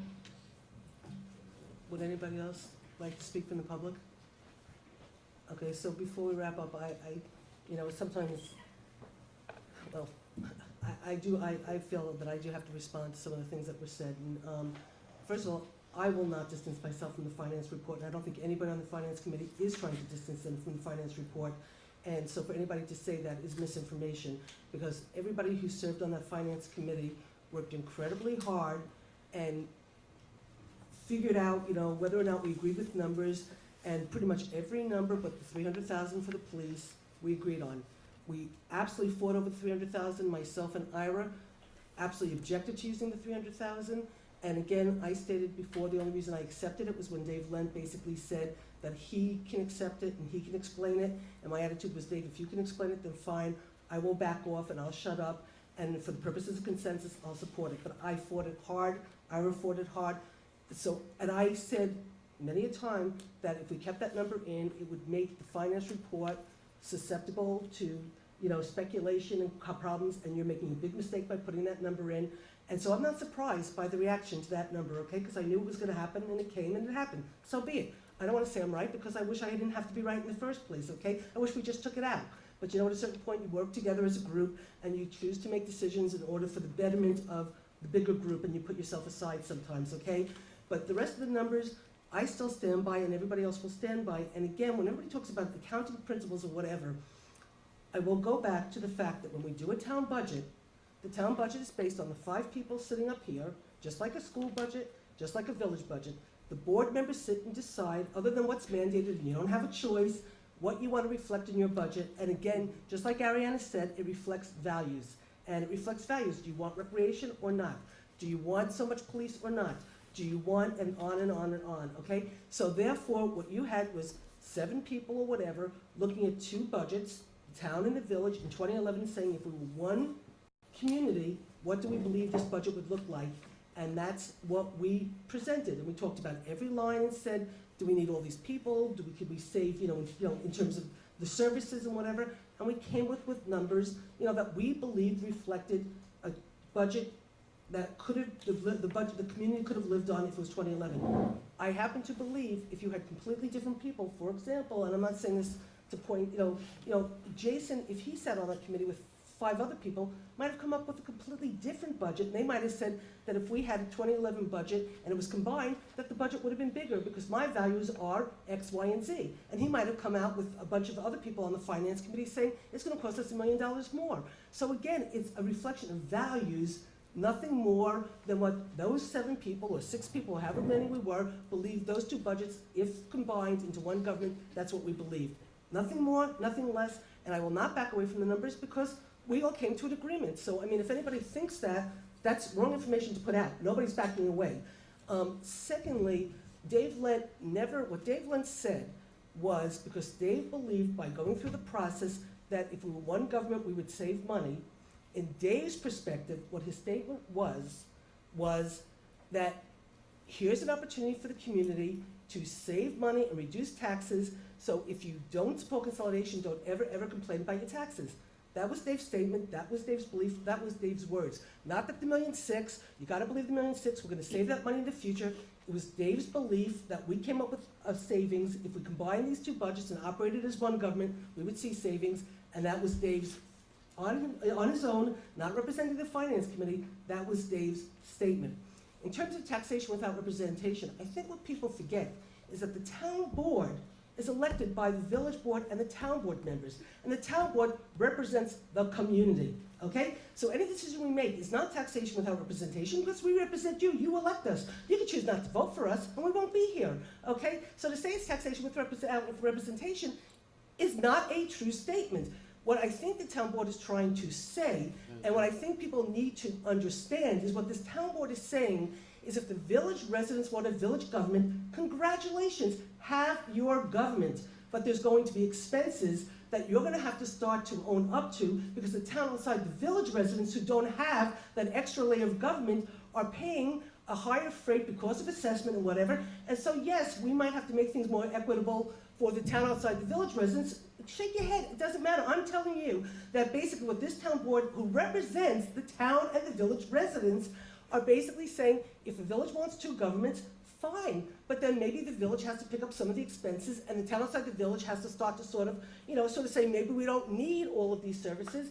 Let the village government pick up the services because there's a village government. That's all the town board is saying, but it's not taxation without representation because we should choose, to feel as a town board that we don't believe that consolidation is gonna happen and there's gonna be a village board. This town board, the next budget cycle, will make certain decisions, and if the village residents that elected town people don't like what we do, you'll vote us out of office if we should choose to run again. So I don't think I have anything else to say based on what was said tonight. I don't think. I probably found a bunch of other things, but anyway, I don't know if anybody else has anything they want to add or say, or... Well, yes? Oh, I did. I had one more thing. Go ahead. Okay, I was just going to say that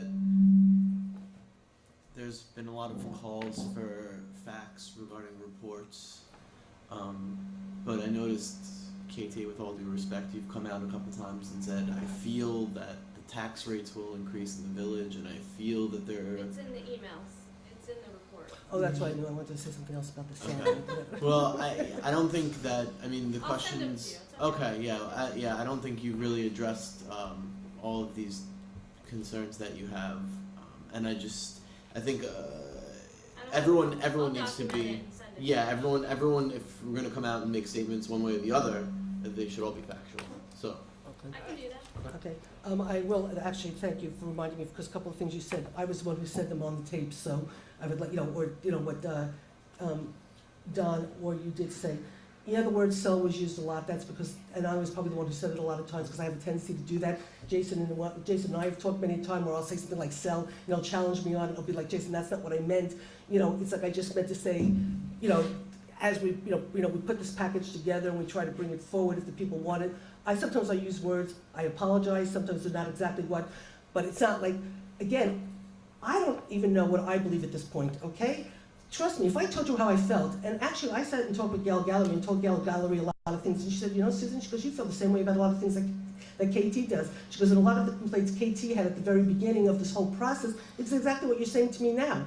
And I said, well, if I said it to KT, she probably wouldn't believe it, but she said, me and you actually believe a lot of the same things. So don't assume what I think or Why believe. are you holding back? I'm not holding anything back. I am not. This is holding back? What am I holding back? Everyone gave you a chance to speak. Everyone gave you a chance to speak, so you Casey, just what I said let was, her what speak. I said was how I felt coming in and how I feel now has evolved and changed. I might not be sharing with people what I think because I don't want to undermine the process and I want the process to go through. And how I choose to vote on this, I'll decide at a certain point in time as I see how this process evolves. Okay? So again, like I said, I came into it with no problem about us being a townwide village and a village form of government. I have concerns now and questions about whether I believe that. Am I going to undermine the process because I now have doubts? No, I'm going to let the process go and let us all talk and try to come out to where we think we want to be. And then I'll either fight, for what I believe or don't, whatever, but we haven't gotten there, okay? Wait, I would like to speak. Okay, wait a second. Let me I just want to finish, Kitty, two more things. In terms of, just when we talk about like the planning and stuff, I think Woodland Pond is a perfect example that backs up something Peter said tonight, which is, you have Woodland Pond, that area was town property. The owner got mad at the town, annexed it to the village because he could, and now you have high density in the town, okay? You have high density in the village, but it's really village land surrounded by town land, and so now what we've done is created a dynamic where now I have to read this letter tonight, about Lent Drive and whatever, and once again, so you have the people in the town outside the village that are surrounded by Woodland, with Woodland Pond in the middle, just fighting and fighting and fighting now. We've just created the greatest problem for us that would have never happened if it was one community, because you wouldn't all of a sudden have had this town land be able to turn and become village land and now build according to density that has no right to be in the town. Well, that was an issue. The site plan would have happened no matter what. Okay, but I'm just, because the Woodland Pond could build by village density, not town density. If the village, Oh, they're talking about the connector road. No, I'm talking about the actual project itself. If it was never annexed to the village, you could have never had Woodland Pond where it is, because you could never build in that kind of density. Though they did need a zoning under 9 because they needed a zoning change, which theoretically would have been, the town board would have approached the same way. So a lot of the planning is neutral on Well, consolidation. but I'm saying I don't think you would have had this problem, but, if you had that, and it was annexed way back and whatever and stuff, so. And it was over. No, wasn't. No, Anyway. no. And I It just was want to say, annexed in like 2002. and I just want to say one more just thing in terms of Peter's No, presentation. Okay, well, we can fight about that, but in terms of what Peter said about about doing a little history of the 40 years and if we were one community, I'll never forget after I had gotten into office and Mr. Benson Sr., not young Benson who owns Island Corner, Mr. Benson Sr., had told me, I couldn't believe it, but he had said to me, Susan, you were completely right about Walmart. And I was like, how could the head of the Republican Party in Gardner be telling me I'm right about Walmart and stuff? And he said that way back when he used to have a men's clothing store downtown, and downtown was really, really vibrant. But then the town, it wasn't the village, the town started to build the uptown.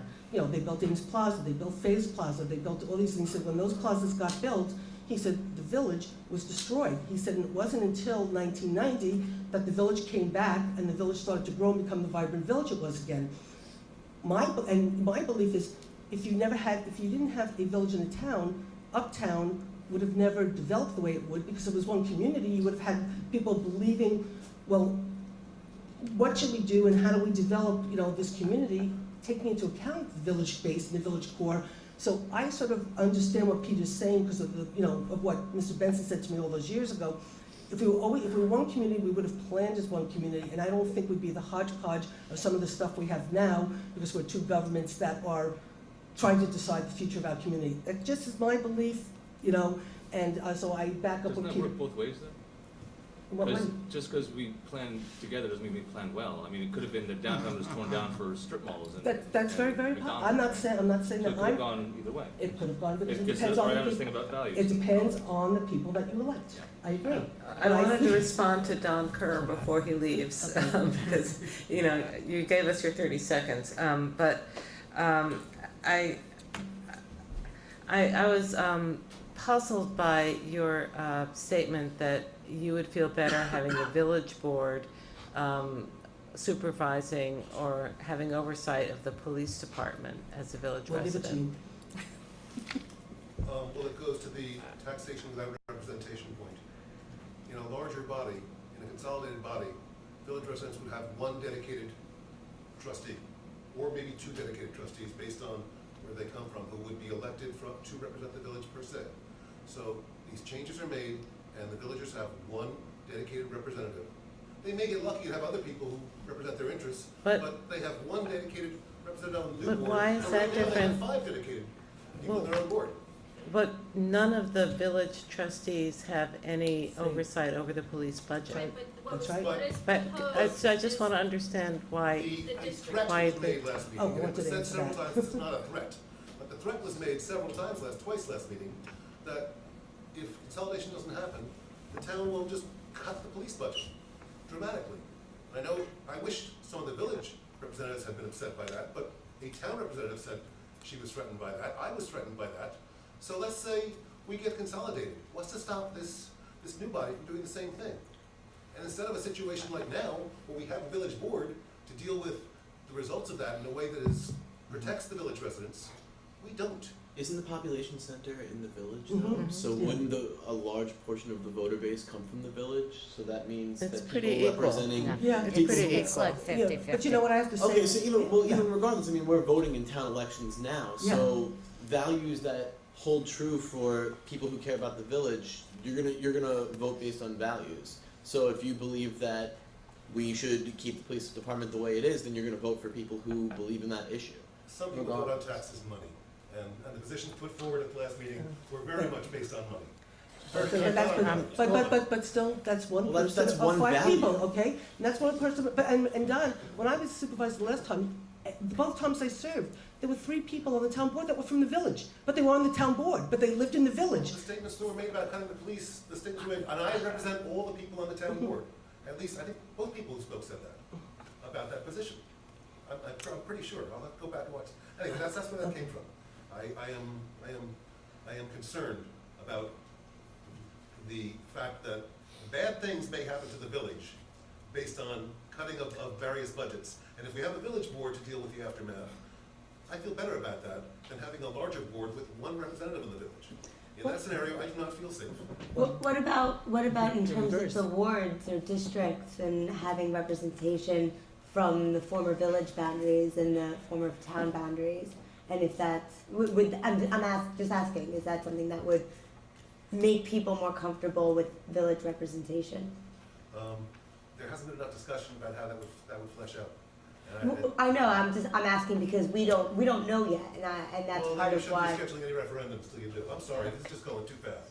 You guys do not have your work done. Well, we're not scheduling referendums. It's 5 to 11. I'm not elected. I'm going home. It's okay, go ahead, it's okay. I am not elected. I have to be Okay, here. I'm well, so excited. I was gonna try to answer your questions, but I'll wait watch until that you TV. have more I'll watch time. that TV. Okay. Okay, does anybody? I wanted to respond to some, I'm sorry. That's all right, go ahead. Just, assuming that we have a referendum sometime this year, if it fails, then we will certainly start looking at things like shared services. They have not been to the town's financial advantage in the past.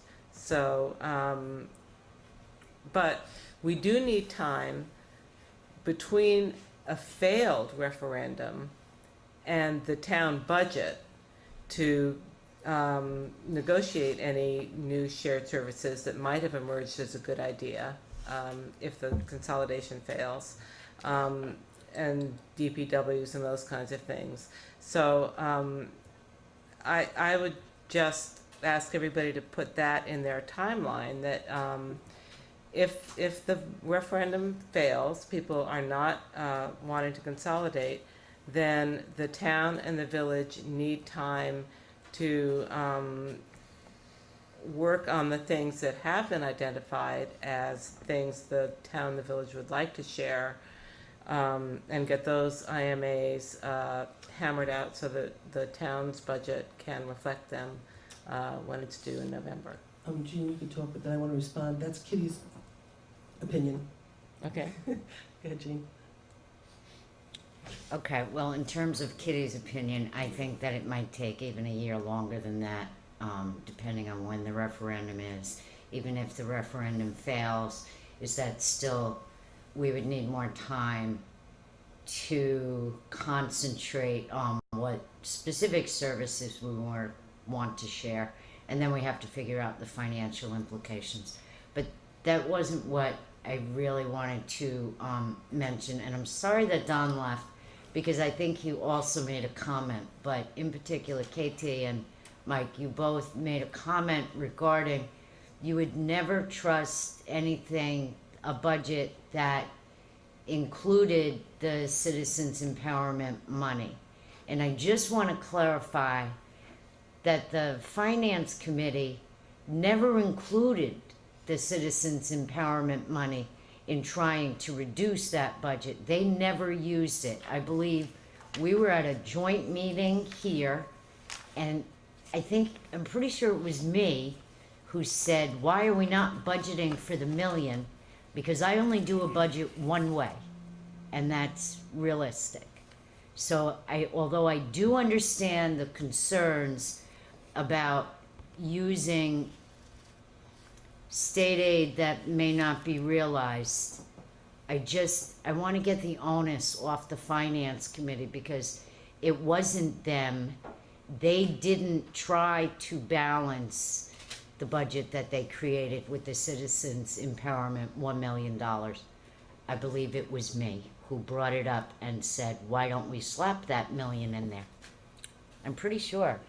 It was, wasn't it? So Was it? I think Yeah. so. I think I Okay. recall But that. Yeah. there's a couple of comments I want to, You know, actually, to go. you know what though, it's 5:11, we're gonna be paying for him in overtime in 35 minutes, and I'm going to leave in 35 minutes. That's okay, you can do that, we'll still have a quorum, but I No, think. that's not, I'm not making a threat, I'm just saying, we're No, gonna I be paying understand that, overtime. no, I understand that you too, but I know, think certain things are being brought up and certain things are being said, and it's being recorded, and I think that in fairness, And at a certain that- point, we need to let it drop and move on. I understand that, Jason, but again, if accusations are made, I think at a certain point they deserve an answer. I could have answers to that, well, That's, everyone here. that's your But choice if it's you want not, to, it's not okay? appropriate for the meeting to drag Well, on. I'm just saying, just for tonight's meeting, I'd I- like to end tonight's meeting I know sometime that, we can before, do that, but I'm going to. before 11:30. Okay, but I do want to respond to what Mike Russo said, because Dave Lenk did say, and it's true, when he talked about the $200,000 using the $200,000 for the police and shifting it to a benefit district, you know, to make the tax increase of the consolidation to the town inside the village residents less, and this way it would be supported, okay? He did say that, there's no doubt about that. And I fought him on it from the perspective of, I said it should be more money, because the truth of the matter is the cost to the, of the police budget in terms of the time spent in the village is there's a lot more than 200,000. And he said, Susan, that's, you know, that's the minimum we need to help with the tax shift to at least, you know, sort of move forward. And he said, and I think that's a fair number to use without using the number bigger, which I thought it should be. So yeah, Dave said that because part of the charge when the consolidation was going to the next level was to look at how to do a consolidation coterminous plan where there was no tax increase to the town. So that was the charge, how to figure out how to make this revenue neutral.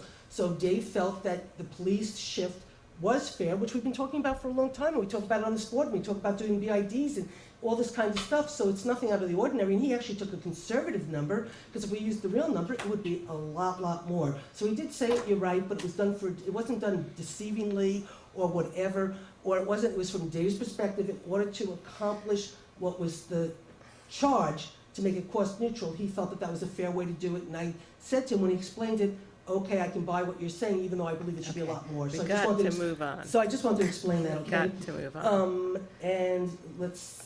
I move to adjourn. Okay, I have a lot of questions about the sustainability. But thing that's for that our you town brought. board meeting, so I we're at the know, end of village so board Wait, meeting. there's no, that's- it needs and we to- only have half an hour, Yeah. so. I can't wait here to. There's Yeah. a motion on the floor to adjourn, it takes precedence, so we vote up or Right. down, but we gotta decide that right It now. doesn't if there's no. Well, the no village second. Right, is there's a- gonna Mhm. adjourn, Yeah. right. Maybe the Well, motion we want is to continue this meeting, next week, when we're having that presentation. Okay. Whatever is at 7:30, 7:30 here. so, I make a motion that we do that for the village. So there's no second to adjourn? Alright, So- I'm out, see ya. Okay, Alright, so- well, I'll second your motion. You have quorum to keep going. All in favor? Aye. Almost made it. Okay, motion so carried. Almost made it. Almost. So close. Well, you guys can leave, I mean, it's. Yeah, no, they can. Yeah, no, as I said, it doesn't matter. They can. Thank Thank you you. for coming It's been tonight. real. Okay. Okay, It's been you're more than welcome to stay if you want, but Brian, you're gonna stay. Yeah. Okay, so we have KT, I think he's staying, and Brian is staying. So I don't know if you wanna take one, 2, 3 Okay. shoots, so you I can do just- first. Well, He sounded like you were gonna quit, right? Okay, Yeah, okay. I have two. We use the village calendar to notice the joint meetings. This Um, could have been on the village calendar, even if the town. okay, yeah, it is a meeting of the village board. Yeah, we'll have Katie. I'll make a note of it. I'll have it. Okay, so we're continuing the town board meeting. I did schedule, public input for the town board meeting, but I don't think, is there anybody who wants to, I would like to speak with public I thought- input for the town we board. Okay, I had thought we at the already very had it, beginning but of No, the okay. no, no, no, we had public comment for the joint town village meeting.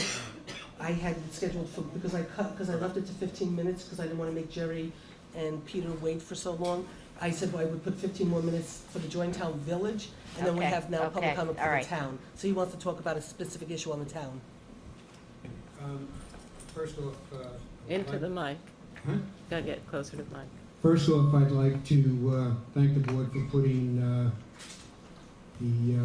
35-107 ADA on the agenda for discussion tonight. And hopefully you will pass that and do what the law requires that it be done. But the point that I wanted to bring up has to do with 35-150 of the ADA.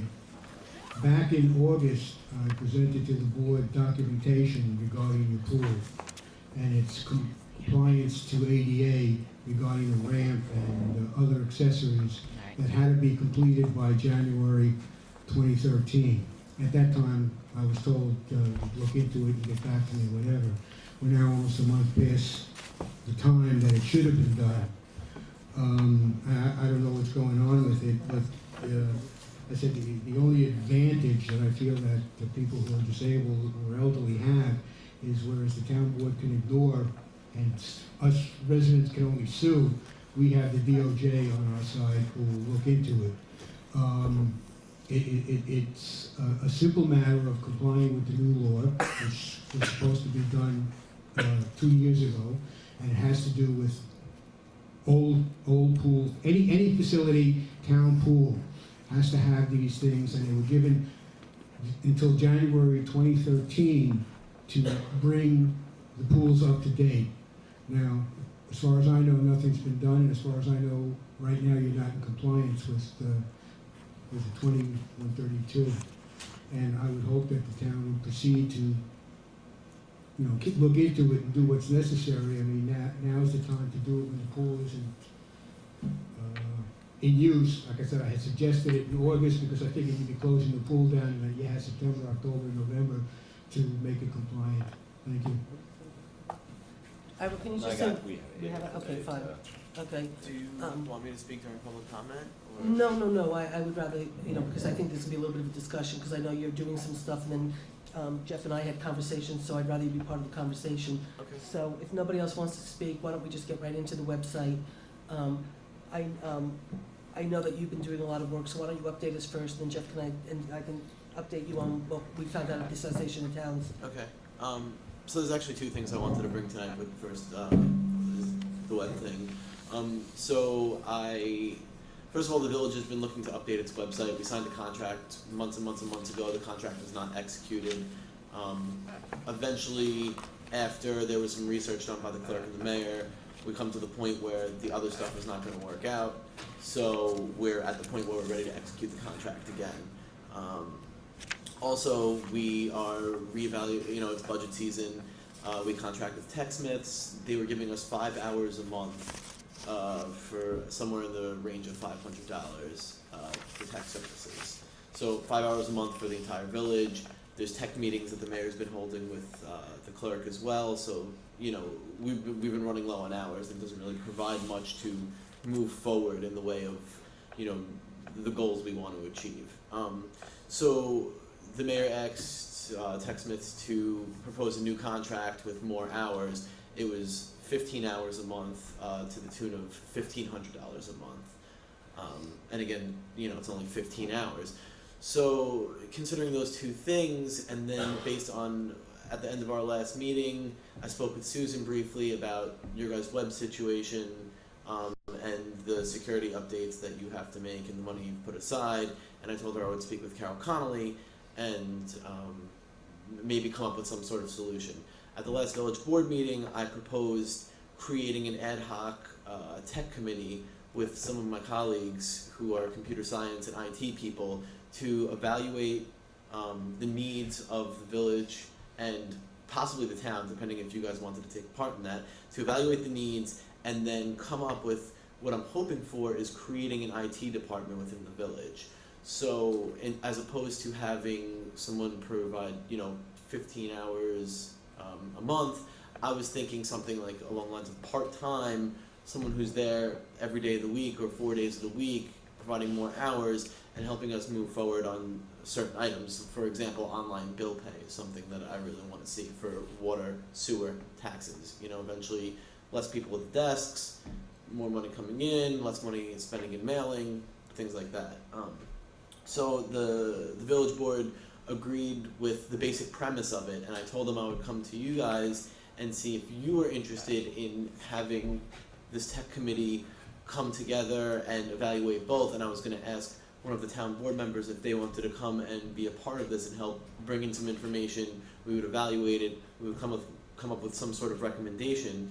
Now, the part where the web page comes in is we could opt to do a joint web page. We could opt to use the service that we're currently about to execute the contract on, or we could have this IT person, because there's really two separate things. It's IT and being able to do server maintenance and the basic computer hardware stuff, and then there's web design, which some people can do both. Some people specialize in one, some people specialize in another. So we could look into having someone who can do both and just build on a web page. We could contract the outside service and maybe make it a joint municipal web page, or have, KT mentioned briefly, is have like a portal, a main page, and then branch off to two separate, or maybe even include the school district, the fire department, the police department, because there's several different websites, and you search New Paltz and you get 100 different websites.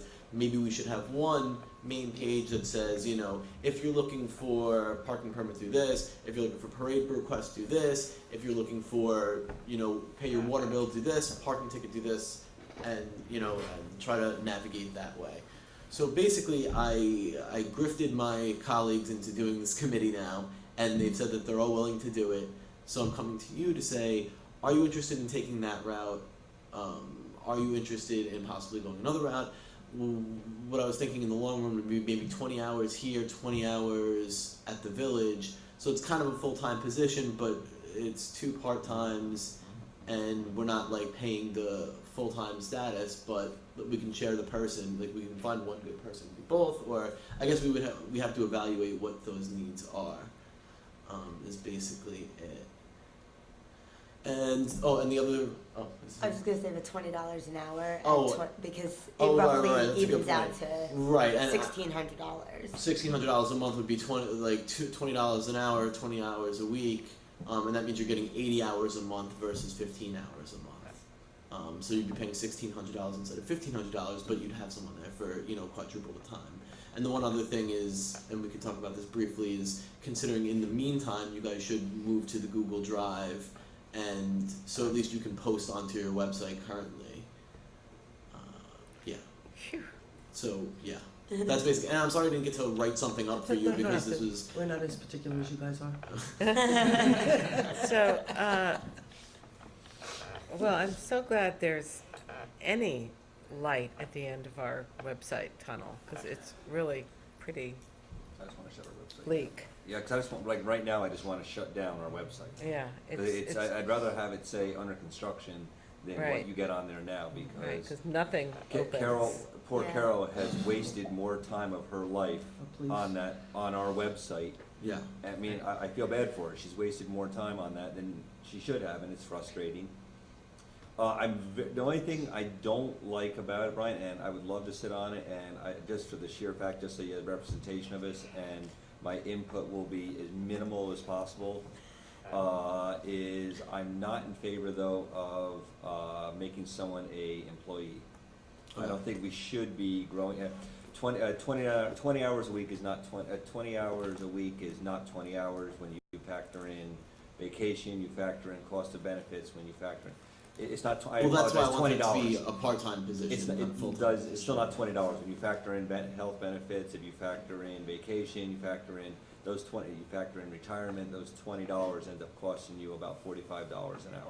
Right. That's the realities Do you know of working what for the a civil municipality. service is So in I would IT? much rather, I mean, let's do it, but, this is my personal have opinion, I wanna hear from everyone, They have is I'd rather go the route of a contractor and A have someone consultant. contracted to do it, cause then Right. it puts less liability on both communities. Yeah. But beyond that, Okay, well, let me, sorry. Okay, I'll yeah, jump in only just yeah. from the, I mean, I think there's two things, because you have the tech support and the website. Uh-huh. Okay, so right now, we do have tech support through a particular person that we use, that we've used for a very, very long time. And it would probably behoove us to go back and look at, and it's something we have to do through the controller's report anyway, because the way we don't really have a contract with our tech person. And so the controller wants us to have, it more defined, but right now that person's on call, whenever we Right. need that person, they come. And so from that perspective, it sort of works, so like when the police had a major crash and like she was there, and it cost us a lot of money, but she had to deal with it, and then otherwise other people call with different things. So I mean, I guess what I'd like to do is for us to look at her, the amount of time and hours we spend with her, Right. break it down to what the cost is to see comparably to what you want, but maybe at the same time too, you guys should be talking with her to see that maybe we could come up with a contract between the town and the village to use her to service both of our things, where we're not bringing her on staff like Jeff says, because I feel the same way, but she's a contractor. but actually, I'm She's- not convinced though, because Brian, what I'm gonna do is actually, I'll copy a bunch of the bills, Right. because she actually details what they do. Right. Mm-hmm. And you may understand a lot better in the because I mean, it's Right. long, it Right. could be a paragraph of what she does to one computer, Yeah.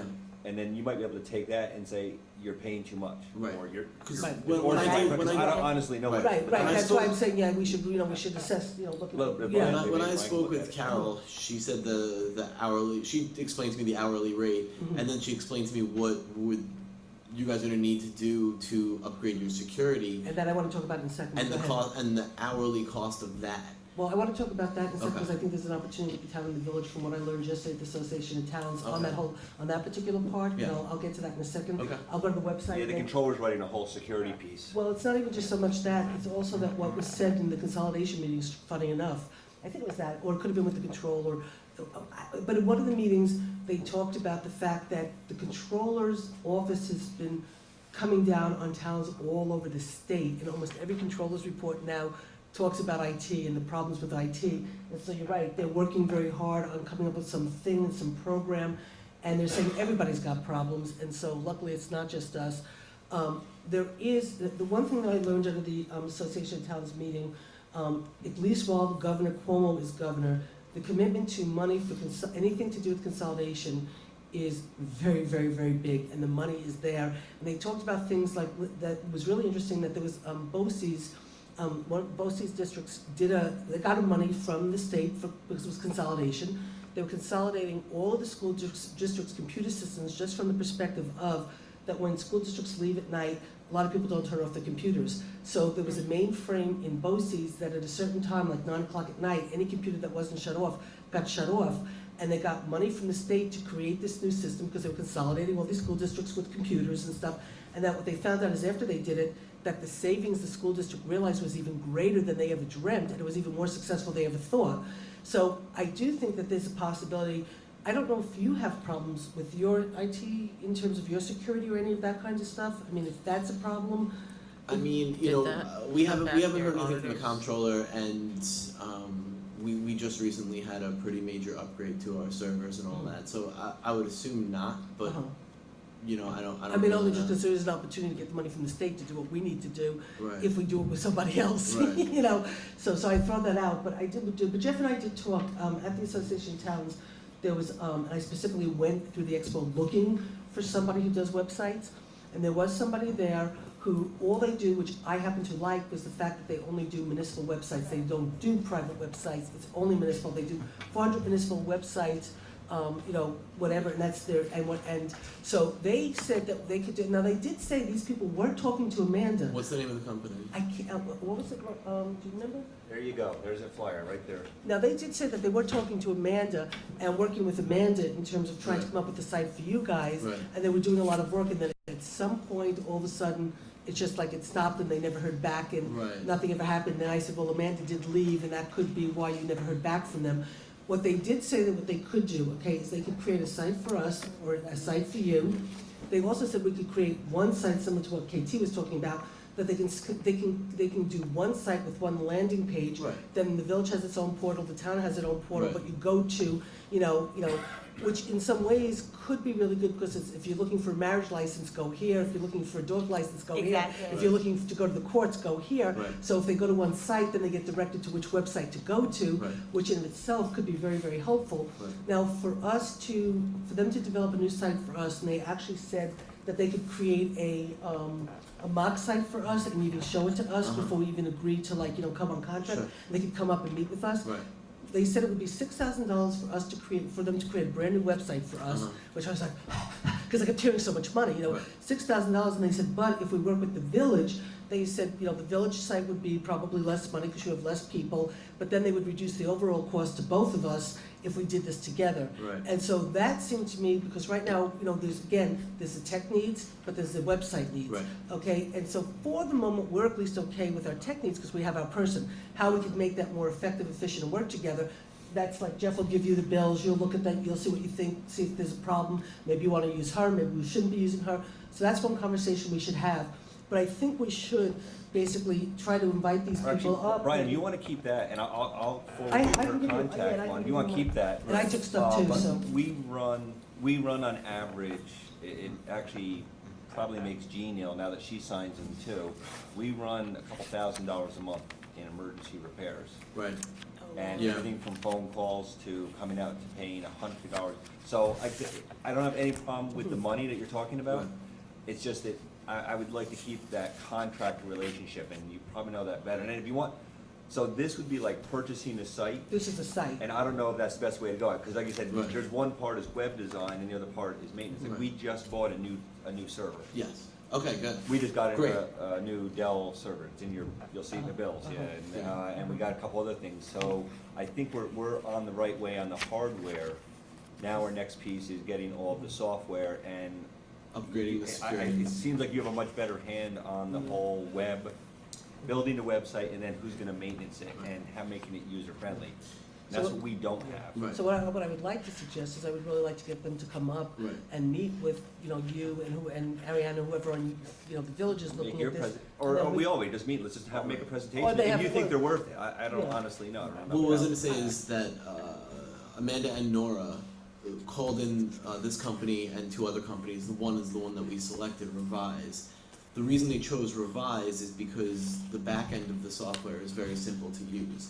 So, if you have a department head who wants to update a website, if you have your clerk's office, your personal secretaries, whatever the case may be. It's as simple as going onto Facebook and entering a post. So you're not doing any web development, you're not changing any code. You go in, you enter your password, and everything's set for you. But now, I don't know if things have changed, but they said the same thing to me, that in Right. the sense that Right. it's very, very, you know, one of the things that we had was, and I've since found out since I've gotten back, it's not a problem, but like our historic commission, they just created this interactive Yeah, I video heard thing, about and it's that as Joomla well. or whatever. Yep. And so we sort of, you know, so we thought at first it was a great concern that if we moved from Joomla, that, it's Joomla, right? Yes, Yeah, but that- it's that- well, separate. But what I was gonna say was Right. that, right, well, what, they- you know, that Right. there would be a concern, and so we had to find somebody who did Joomla. What they said to me is, no, they can host the Joomla, Right. but they don't have to build the site as Joomla.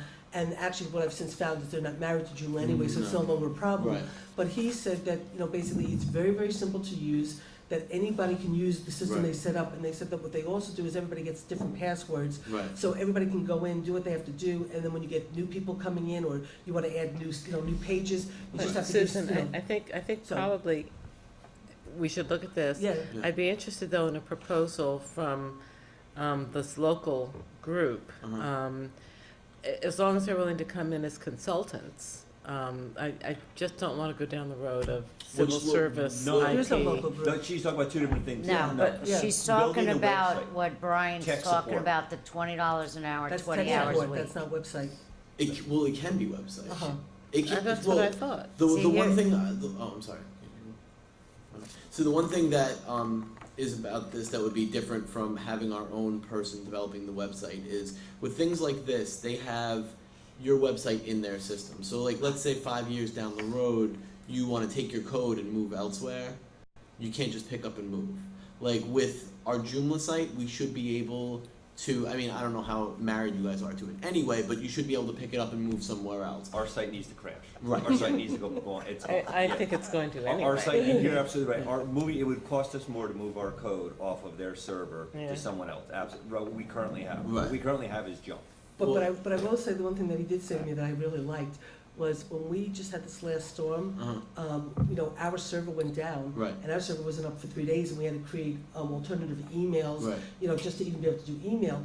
What they actually do is they have their site like a bomb-proof, you know, blah, blah, blah proof kind of Right. thing. But Right, I then they saw also, that in there. but then they Yeah. also like download it like every day, so it's like someplace else too. So you will never, ever Right. have your site down. Offsite hosting is, I mean, Yeah. it's not necessarily specific to this service. Just Yeah. having your Right. servers, But we don't have it now.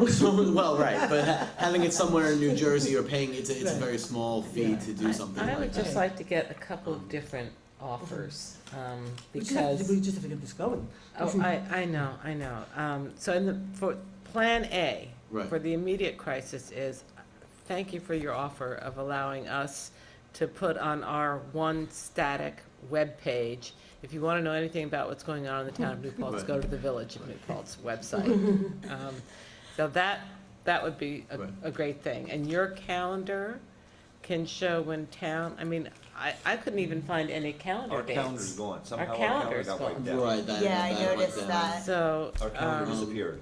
But, Oh, again, yeah. this is something that if you guys use the Google Drive thing, yeah. That's way to- you can put your calendar up. It's as simple as like a copy and paste, and you can have your calendar, and then you upload it through the Gmail address that's. Okay, does Associated Carol with know that? how to do There- that? She there's a- does. There's a little Oh. bit of an expansion, it's very, very little, but it's a little, I mean, we should just basically It's have the board. free for the first 5 gigs, and then after that, it's $3.99 a month for 25 gigs, and then What would we need? 25 gigs you'll never have to update it. I mean, 50. We did 50. It's $5 a month, and literally it would be 10 years worth of documents. So I You're mean, never gonna- technically, I mean, if the board wants to authorize us going to Google Drive, Well, and we can try to just implement it. I don't do it think for we free. have a choice. And just try it out. I mean, we Yeah, have no, to I do, understand, no, okay, no, I let's do agree. it. So why don't, We have Okay. to do something, we have, yeah, we have. so why to- don't why doesn't somebody make a motion to authorize us to try to update our site, assuming we can, for 50 meg Google Drive? Is that the right? Google Motion? Docs. It would be. You would How do I say it? I don't uh, know. I mean, something along the lines of allowing the clerk to set up a Gmail account and use Google Drive as a solution to posting to the website. I make a motion that we set up a Google account for our supervisor's assistant, Okay. and that we authorize up to $50 a month? Five. Five to five. 50 50 gigs. gigabytes. 50 gigs at $5 a month. $5 a month. That would be about 30 movies, should we want to put whole movies on? Okay. Okay. New Paltz, the movie. Do I have a second, sir? Second. Okay, all in favor? Aye. Okay, and you talked to Carol, she knows what she I believe, yeah. Thank if you she has any so questions, much. Okay. and Katie has done this flawlessly, Okay. so she can call over Yeah. to us anytime. So what we'll do is we'll get that started. Okay. Very excited. Craig, Carol, you know, because, the poor girl, I mean, Well, she spends Katie all day Saturday is and excited Sunday. too. Good. So anyway, and Yeah. Jeff, you're gonna pull together all the, I'll pull together some bills stuff for that you. he'll and give then you we for can- you to whatever, Okay. and then the You're intro. talking about tech support, right? Yeah. Okay, so Okay. here's my question. It's this committee is going to meet for the village. Is what's going to happen. I'm going to write everything up and I'm going to put it on the next week's agenda. If you want me to include looking at the town stuff and coming up with a recommendation for you guys, then I'd be willing to do that. Okay, I just will ask you, how fast do you think you're gonna come up with a recommendation? Because we're pretty desperate. I have put it into. I talked to the guys about 5 full meetings. So I mean, my plan is to. If we can get all the if one of you guys wants to bring all the information together as to what you have, and we're gonna come up with a short survey of department heads as to what they use tech stuff for and what problems and needs, is basically it. I have So that in the bill. so one meeting will be us, me and the gentleman meeting and reviewing all of this stuff and assessing what our needs are, what we have. Number 2, the second meeting would be assessing what would solve that. So in the terms of hiring someone, or if you want to contract outside, like what would be the best way to go? When I spoke about it, they said maybe it'd be good to do the website outside and bring an IT person inside, because I mean, for digitizing documents and having everything available, you want someone in, and to me that's extremely important. Like our record storage is a giant cement room that we have to replace the dehumidifier every 2 days. Or the documents go to trash. So doing that and then bringing in an intern and digitizing everything is anyway, one. So technically, we're record gonna, storage. Jeff, you're willing to do this? Okay. Okay. So we'll have Jeff and hopefully Carol will be willing to, Carol probably should be coming because she's the Okay. one stuck with the work. So as long as Carol's willing to do it, Right. because I'm not gonna, but whatever. So we'll have Carol and Jeff hopefully, as soon as you set up the meeting, you'll let them know. Right. You'll include us. We'll try to Yes. see if there isn't a way we Right. can't make this all work, Right. and we'll just hopefully try to Right. get this taken And care then of. so at least we'll come up with some ideas, and then if we go into 3 and 4, and this is when I have to go back before the board, is if they say, okay, this sounds good, and okay, it sounds like we should hire a person, maybe we could put out an ad and have the guys help us look at the resumes and identify who would be good candidates, because I don't think any of us on the board have like the real technical expertise that we need to have a good first layer of interviews. So Okay. maybe we can have these guys But help again, us do you're that as talking well. still But more tech that's support as opposed to web development. for both. Okay, because to me, honestly, right now, our web development is more of a concern to me than the tech support. Okay. Can we Yeah. start with that? Well, my plan is to look at both, because Okay. we're gonna our We need our both. our IT Yeah. services are up for rebid. Our budget season's here, and I want to see if we can find more time at a more affordable rate. Mhm. So that's But basically we it. just also So want if the you web. guys just want to look at the website, then we could include you just for the website. I would say it's, No, I mean, Jeff is saying he'd like to review the IT. But they I'm can- just they also saying, maybe wanted to, but they Right. can also you can also hire someone, so to speak, Right. as a contractor, Sure. and they contract with the village and town. yeah. All That's we're a just saying is that right now, our tech support is not as great of a concern as the fact that we need a new web, Right. is our Okay. website. so, I so think the bottom line is you're interested, and we'll have Yes. an initial Yes. meeting Yes, and yes, thank you. Okay. move forward Thank on you, this. Ariana. Thank you, absolutely. Okay, okay, great. fantastic. Thanks for Okay, summing so that up. Okay, I'll thanks. Big have a final relief. thing next week. I and really I'll- appreciate it. Bottom Good line. I have one other thing Sure. that I wanted to bring to you guys very briefly, and you don't have to make a decision on it now, but you can just like sit Well, on it's not it, on agenda, think so we about can't, because we like to get a week in advance before teasing you. Well, I didn't even write a document. Anyway, so- go ahead. Okay, so basically, I brought this to the village board last week. Yeah, right. So I noticed with these intermunicipal agreements, things become very difficult, and then it's 10 of us, and we're all arguing, and the stuff never really gets done. The one time we came up with a very quick result was when we made a subcommittee of 2 and 2, and they met without the rest of us, and they came with a solution, and they came back to the board. So I was thinking it might be good to create a committee that is 2 and 2, rotating, where one member, so like every month it'd be like Kitty and Jean, and then Jean and Susan, and then Susan and Jeff. So it rotates throughout the board, but one member is there from the previous meeting. So there's always a continuity of what Right. happened at the last meeting, but it still is bringing in everybody. Right. Well, you You're keep like, going. Okay, it's a joint village and town meeting with 2 board members from each, and basically what's on the docket is the intermunicipal agreements. Additional things can come up, but if we have 6 Like the intermunicipal websites. agreements, like websites, like pool, like fire contracts, like police services, like all of these things that and we have to try to bring everyone together. It's a whole big thing. But what I want to do is create it into the code. I want to write it as an official committee, so it's got long. Municipal agreement?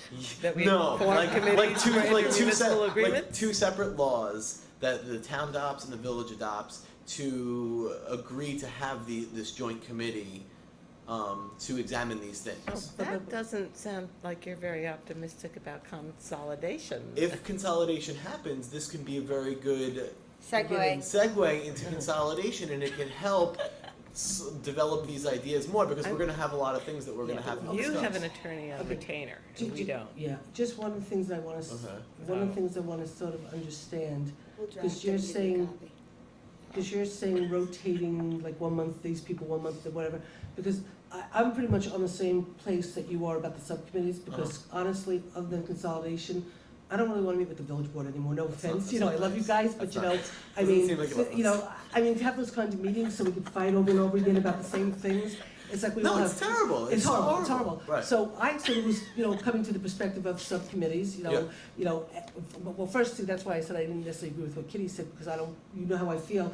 I want to if we don't consolidate, let's break every shared service we have and figure out how to work as teams, whatever. No, I want to bring us together no matter what. But I believe, I said to Stuart today, we had a talk, and I said we need to do more subcommittee stuff like Moriel and Pool, because I agree, that was a success, okay? Right. Now, Stuart asked me today, and I was waiting to talk to Jean and about the fire department, because we want to start negotiating next year's fire Right. contract now. Yes. And we want to do it with the village board, with the Yes. town there at the beginning. Yes. So Stuart asked me to assign 2 people from the town to start to be at these village board, the village fire department conversations for the Right. contract Yeah, we discussed this negotiations. last week. And so I said to him, I will tell you after I speak to certain board members, like I wanted to ask Jean first if she wanted to be on it or not, because I know she has a fondness for the fire department, has a lot of experience with their, their contracts and stuff.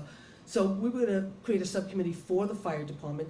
We have the subcommittee for Moriel and Pool, which I was gonna actually tell you might wanna stay, because we have a serious problem with the pool that Chris is gonna talk to us about, where we might not even be able to open it. Right. And now we have the handicap thing I brought up, so I was gonna say, why don't you stay, because then you and Jeff could get the committee going Okay. and stuff. So I happen to agree, we should be doing Right.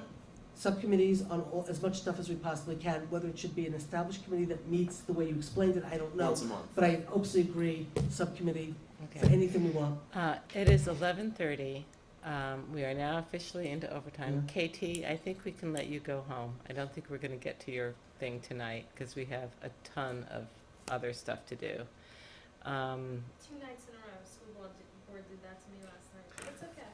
Oh, well, Do you wanna, email me your questions and I can come back next week? So at least, 'cause Sure. you said you had a lot of questions. yeah, So that way we I will can try condense to the do time. that.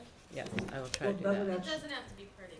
Okay, it just has to, Alternatively, not- I'm gonna be at village board on Wednesday, That's right. Yeah. so. okay. Well, we're not. We'll be going running there. late, I'm sorry. That's even, I mean, I can come back 3 in next a week, row. I think. I don't want you to pay overtime for this, it's not worth it. We're sorry to make you stay then, Oh, If you good want- times. if you were gonna get to it. Okay, so, what was I gonna say, so. Oh, we So know- you yeah, should probably read that letter then, No, because it's 11:30. okay, Right. we still Wait, have do you things have to a do. meeting next week? Well, we're Yes. meeting next Yeah, Thursday, which when 28th. Bond is coming, and, to talk about consolidation, and we, and I Yeah, think, we'll all and be I- here. and I'm pretty sure that, I'm hoping Kyle Gober from Department of State is also planning on coming, Okay. so hopefully he'll be here, which I think will really help us all, Okay. so. So, along the lines of this committee, can I write something up and have one of you guys take a look at it and bring it before your board? So let me just ask you one question, Yeah. in terms of, I mean, what would be the problem if, like, in other words, we know we have the fire thing, so we're setting, so Right. Stuart's setting that up, and Right.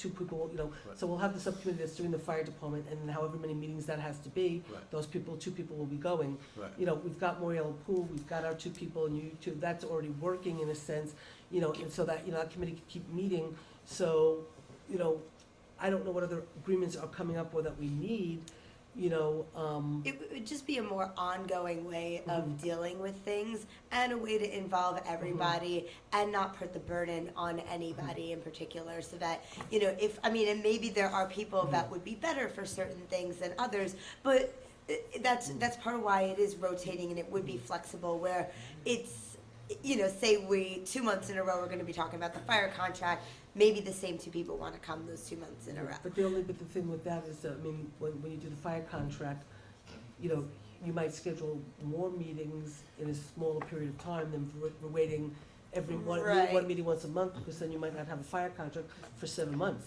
you know, and so, you know, like, in other words, if there's problems on Moriel Pool, Right. you know, that need to be addressed, like, you know, like we have some serious Like, problems with Moriel Pool. we were able to address them Right. in a But like timely when Chris talks manner. to us right now, we have some serious issues that might negate your committee meeting a lot more because of the issues that are being brought up about Moriello Pool. So doing it once a month might not be able to solve the Moriello Pool problems or get the fire contract done in a timely manner. But it can help us with everything, so I mean, if you wanna- I mean, if this is something that people are not interested in establishing in this No, manner, I mean, we if can you do think it, I we mean- could do it as we're doing it now, but if we're interested in it, then we'll have a formal I don't think proposal to the it's a village bad board, idea because we in a didn't way. do that yet, I don't we think just it's got concept I approval. don't think it's bad in a way to have a By way of a gift. subcommittee. great, thank you. I don't think it's bad to have a subcommittee per se of 2 board members of each board meeting each month to talk about whatever issues we believe need to be talked about. You rotate, because then at least there's conversations without us having to have board meetings. Right.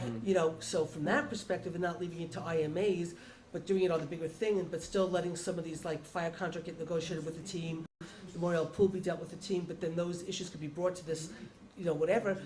I wouldn't mind trying to start to do that, because I think we need to be meeting a little bit more anyway, because, like, there's certain issues, honestly, like with the Memorial Pool, my original thought was, I should talk about it tonight with both, you know, with both boards, because it's really pretty serious. Right. But then it was like, okay, well, you know, it came to me today, I didn't tell anybody, I can't put it on the agenda at the last minute, because I'll get yelled at.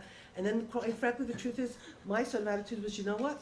I don't want to talk with joint boards about Memorial Pool, I don't want to. So it was like, I put it on our agenda, letting Chris tell us what the problem is, then I figured, then I'll communicate to you guys, we've got a real problem, but at least I didn't have to deal with the grief. Well, can we say we wanna try Wait, this? And I Yeah. apologize, can we, Yeah. without this, because Let's we're gonna go, go into sure. overtime. Yeah. Can we I let don't the see camera it go on home, my because we don't have agenda, do you? anything on the I agenda. don't Well, you see know, it on can my we- Can we Point just to say this that one. we wanna try Sure. this Yeah. and, Sure, and we sure. will create a Sure. proposal But that's written? Can we let the cameraman go home unless anyone has a problem with that, because we have nothing on here Well, you that. want to appoint the disability person on camera, approve the DMV thing on camera? I mean, we're just approving contracts we've approved each time, so unless anyone has I mean, it's gonna put us into overtime on the rate, so I'd like to let the camera go. There's nothing on here that, Except the Memorial Pool's pretty, well, we That's can not on the discuss. agenda. What's What? that? Moriel is not on. yeah, I did, I edited it. Well, it's added, so We edited I it. Does have anyone have an hearing objection if we let the room, camera go prepays, home? warrant, No problem. website. I don't Camera- see Right, I didn't add it either. Yeah, You can- okay, you can good sign night, off. thank you Good night. very Thank you very much. much. There's nothing on here Okay, that's why critical. don't you stay for a few seconds, we'll do a couple, because I like it being when Chris talks about Memorial Pool. Well, let's, We don't have any joint meetings, so we. What?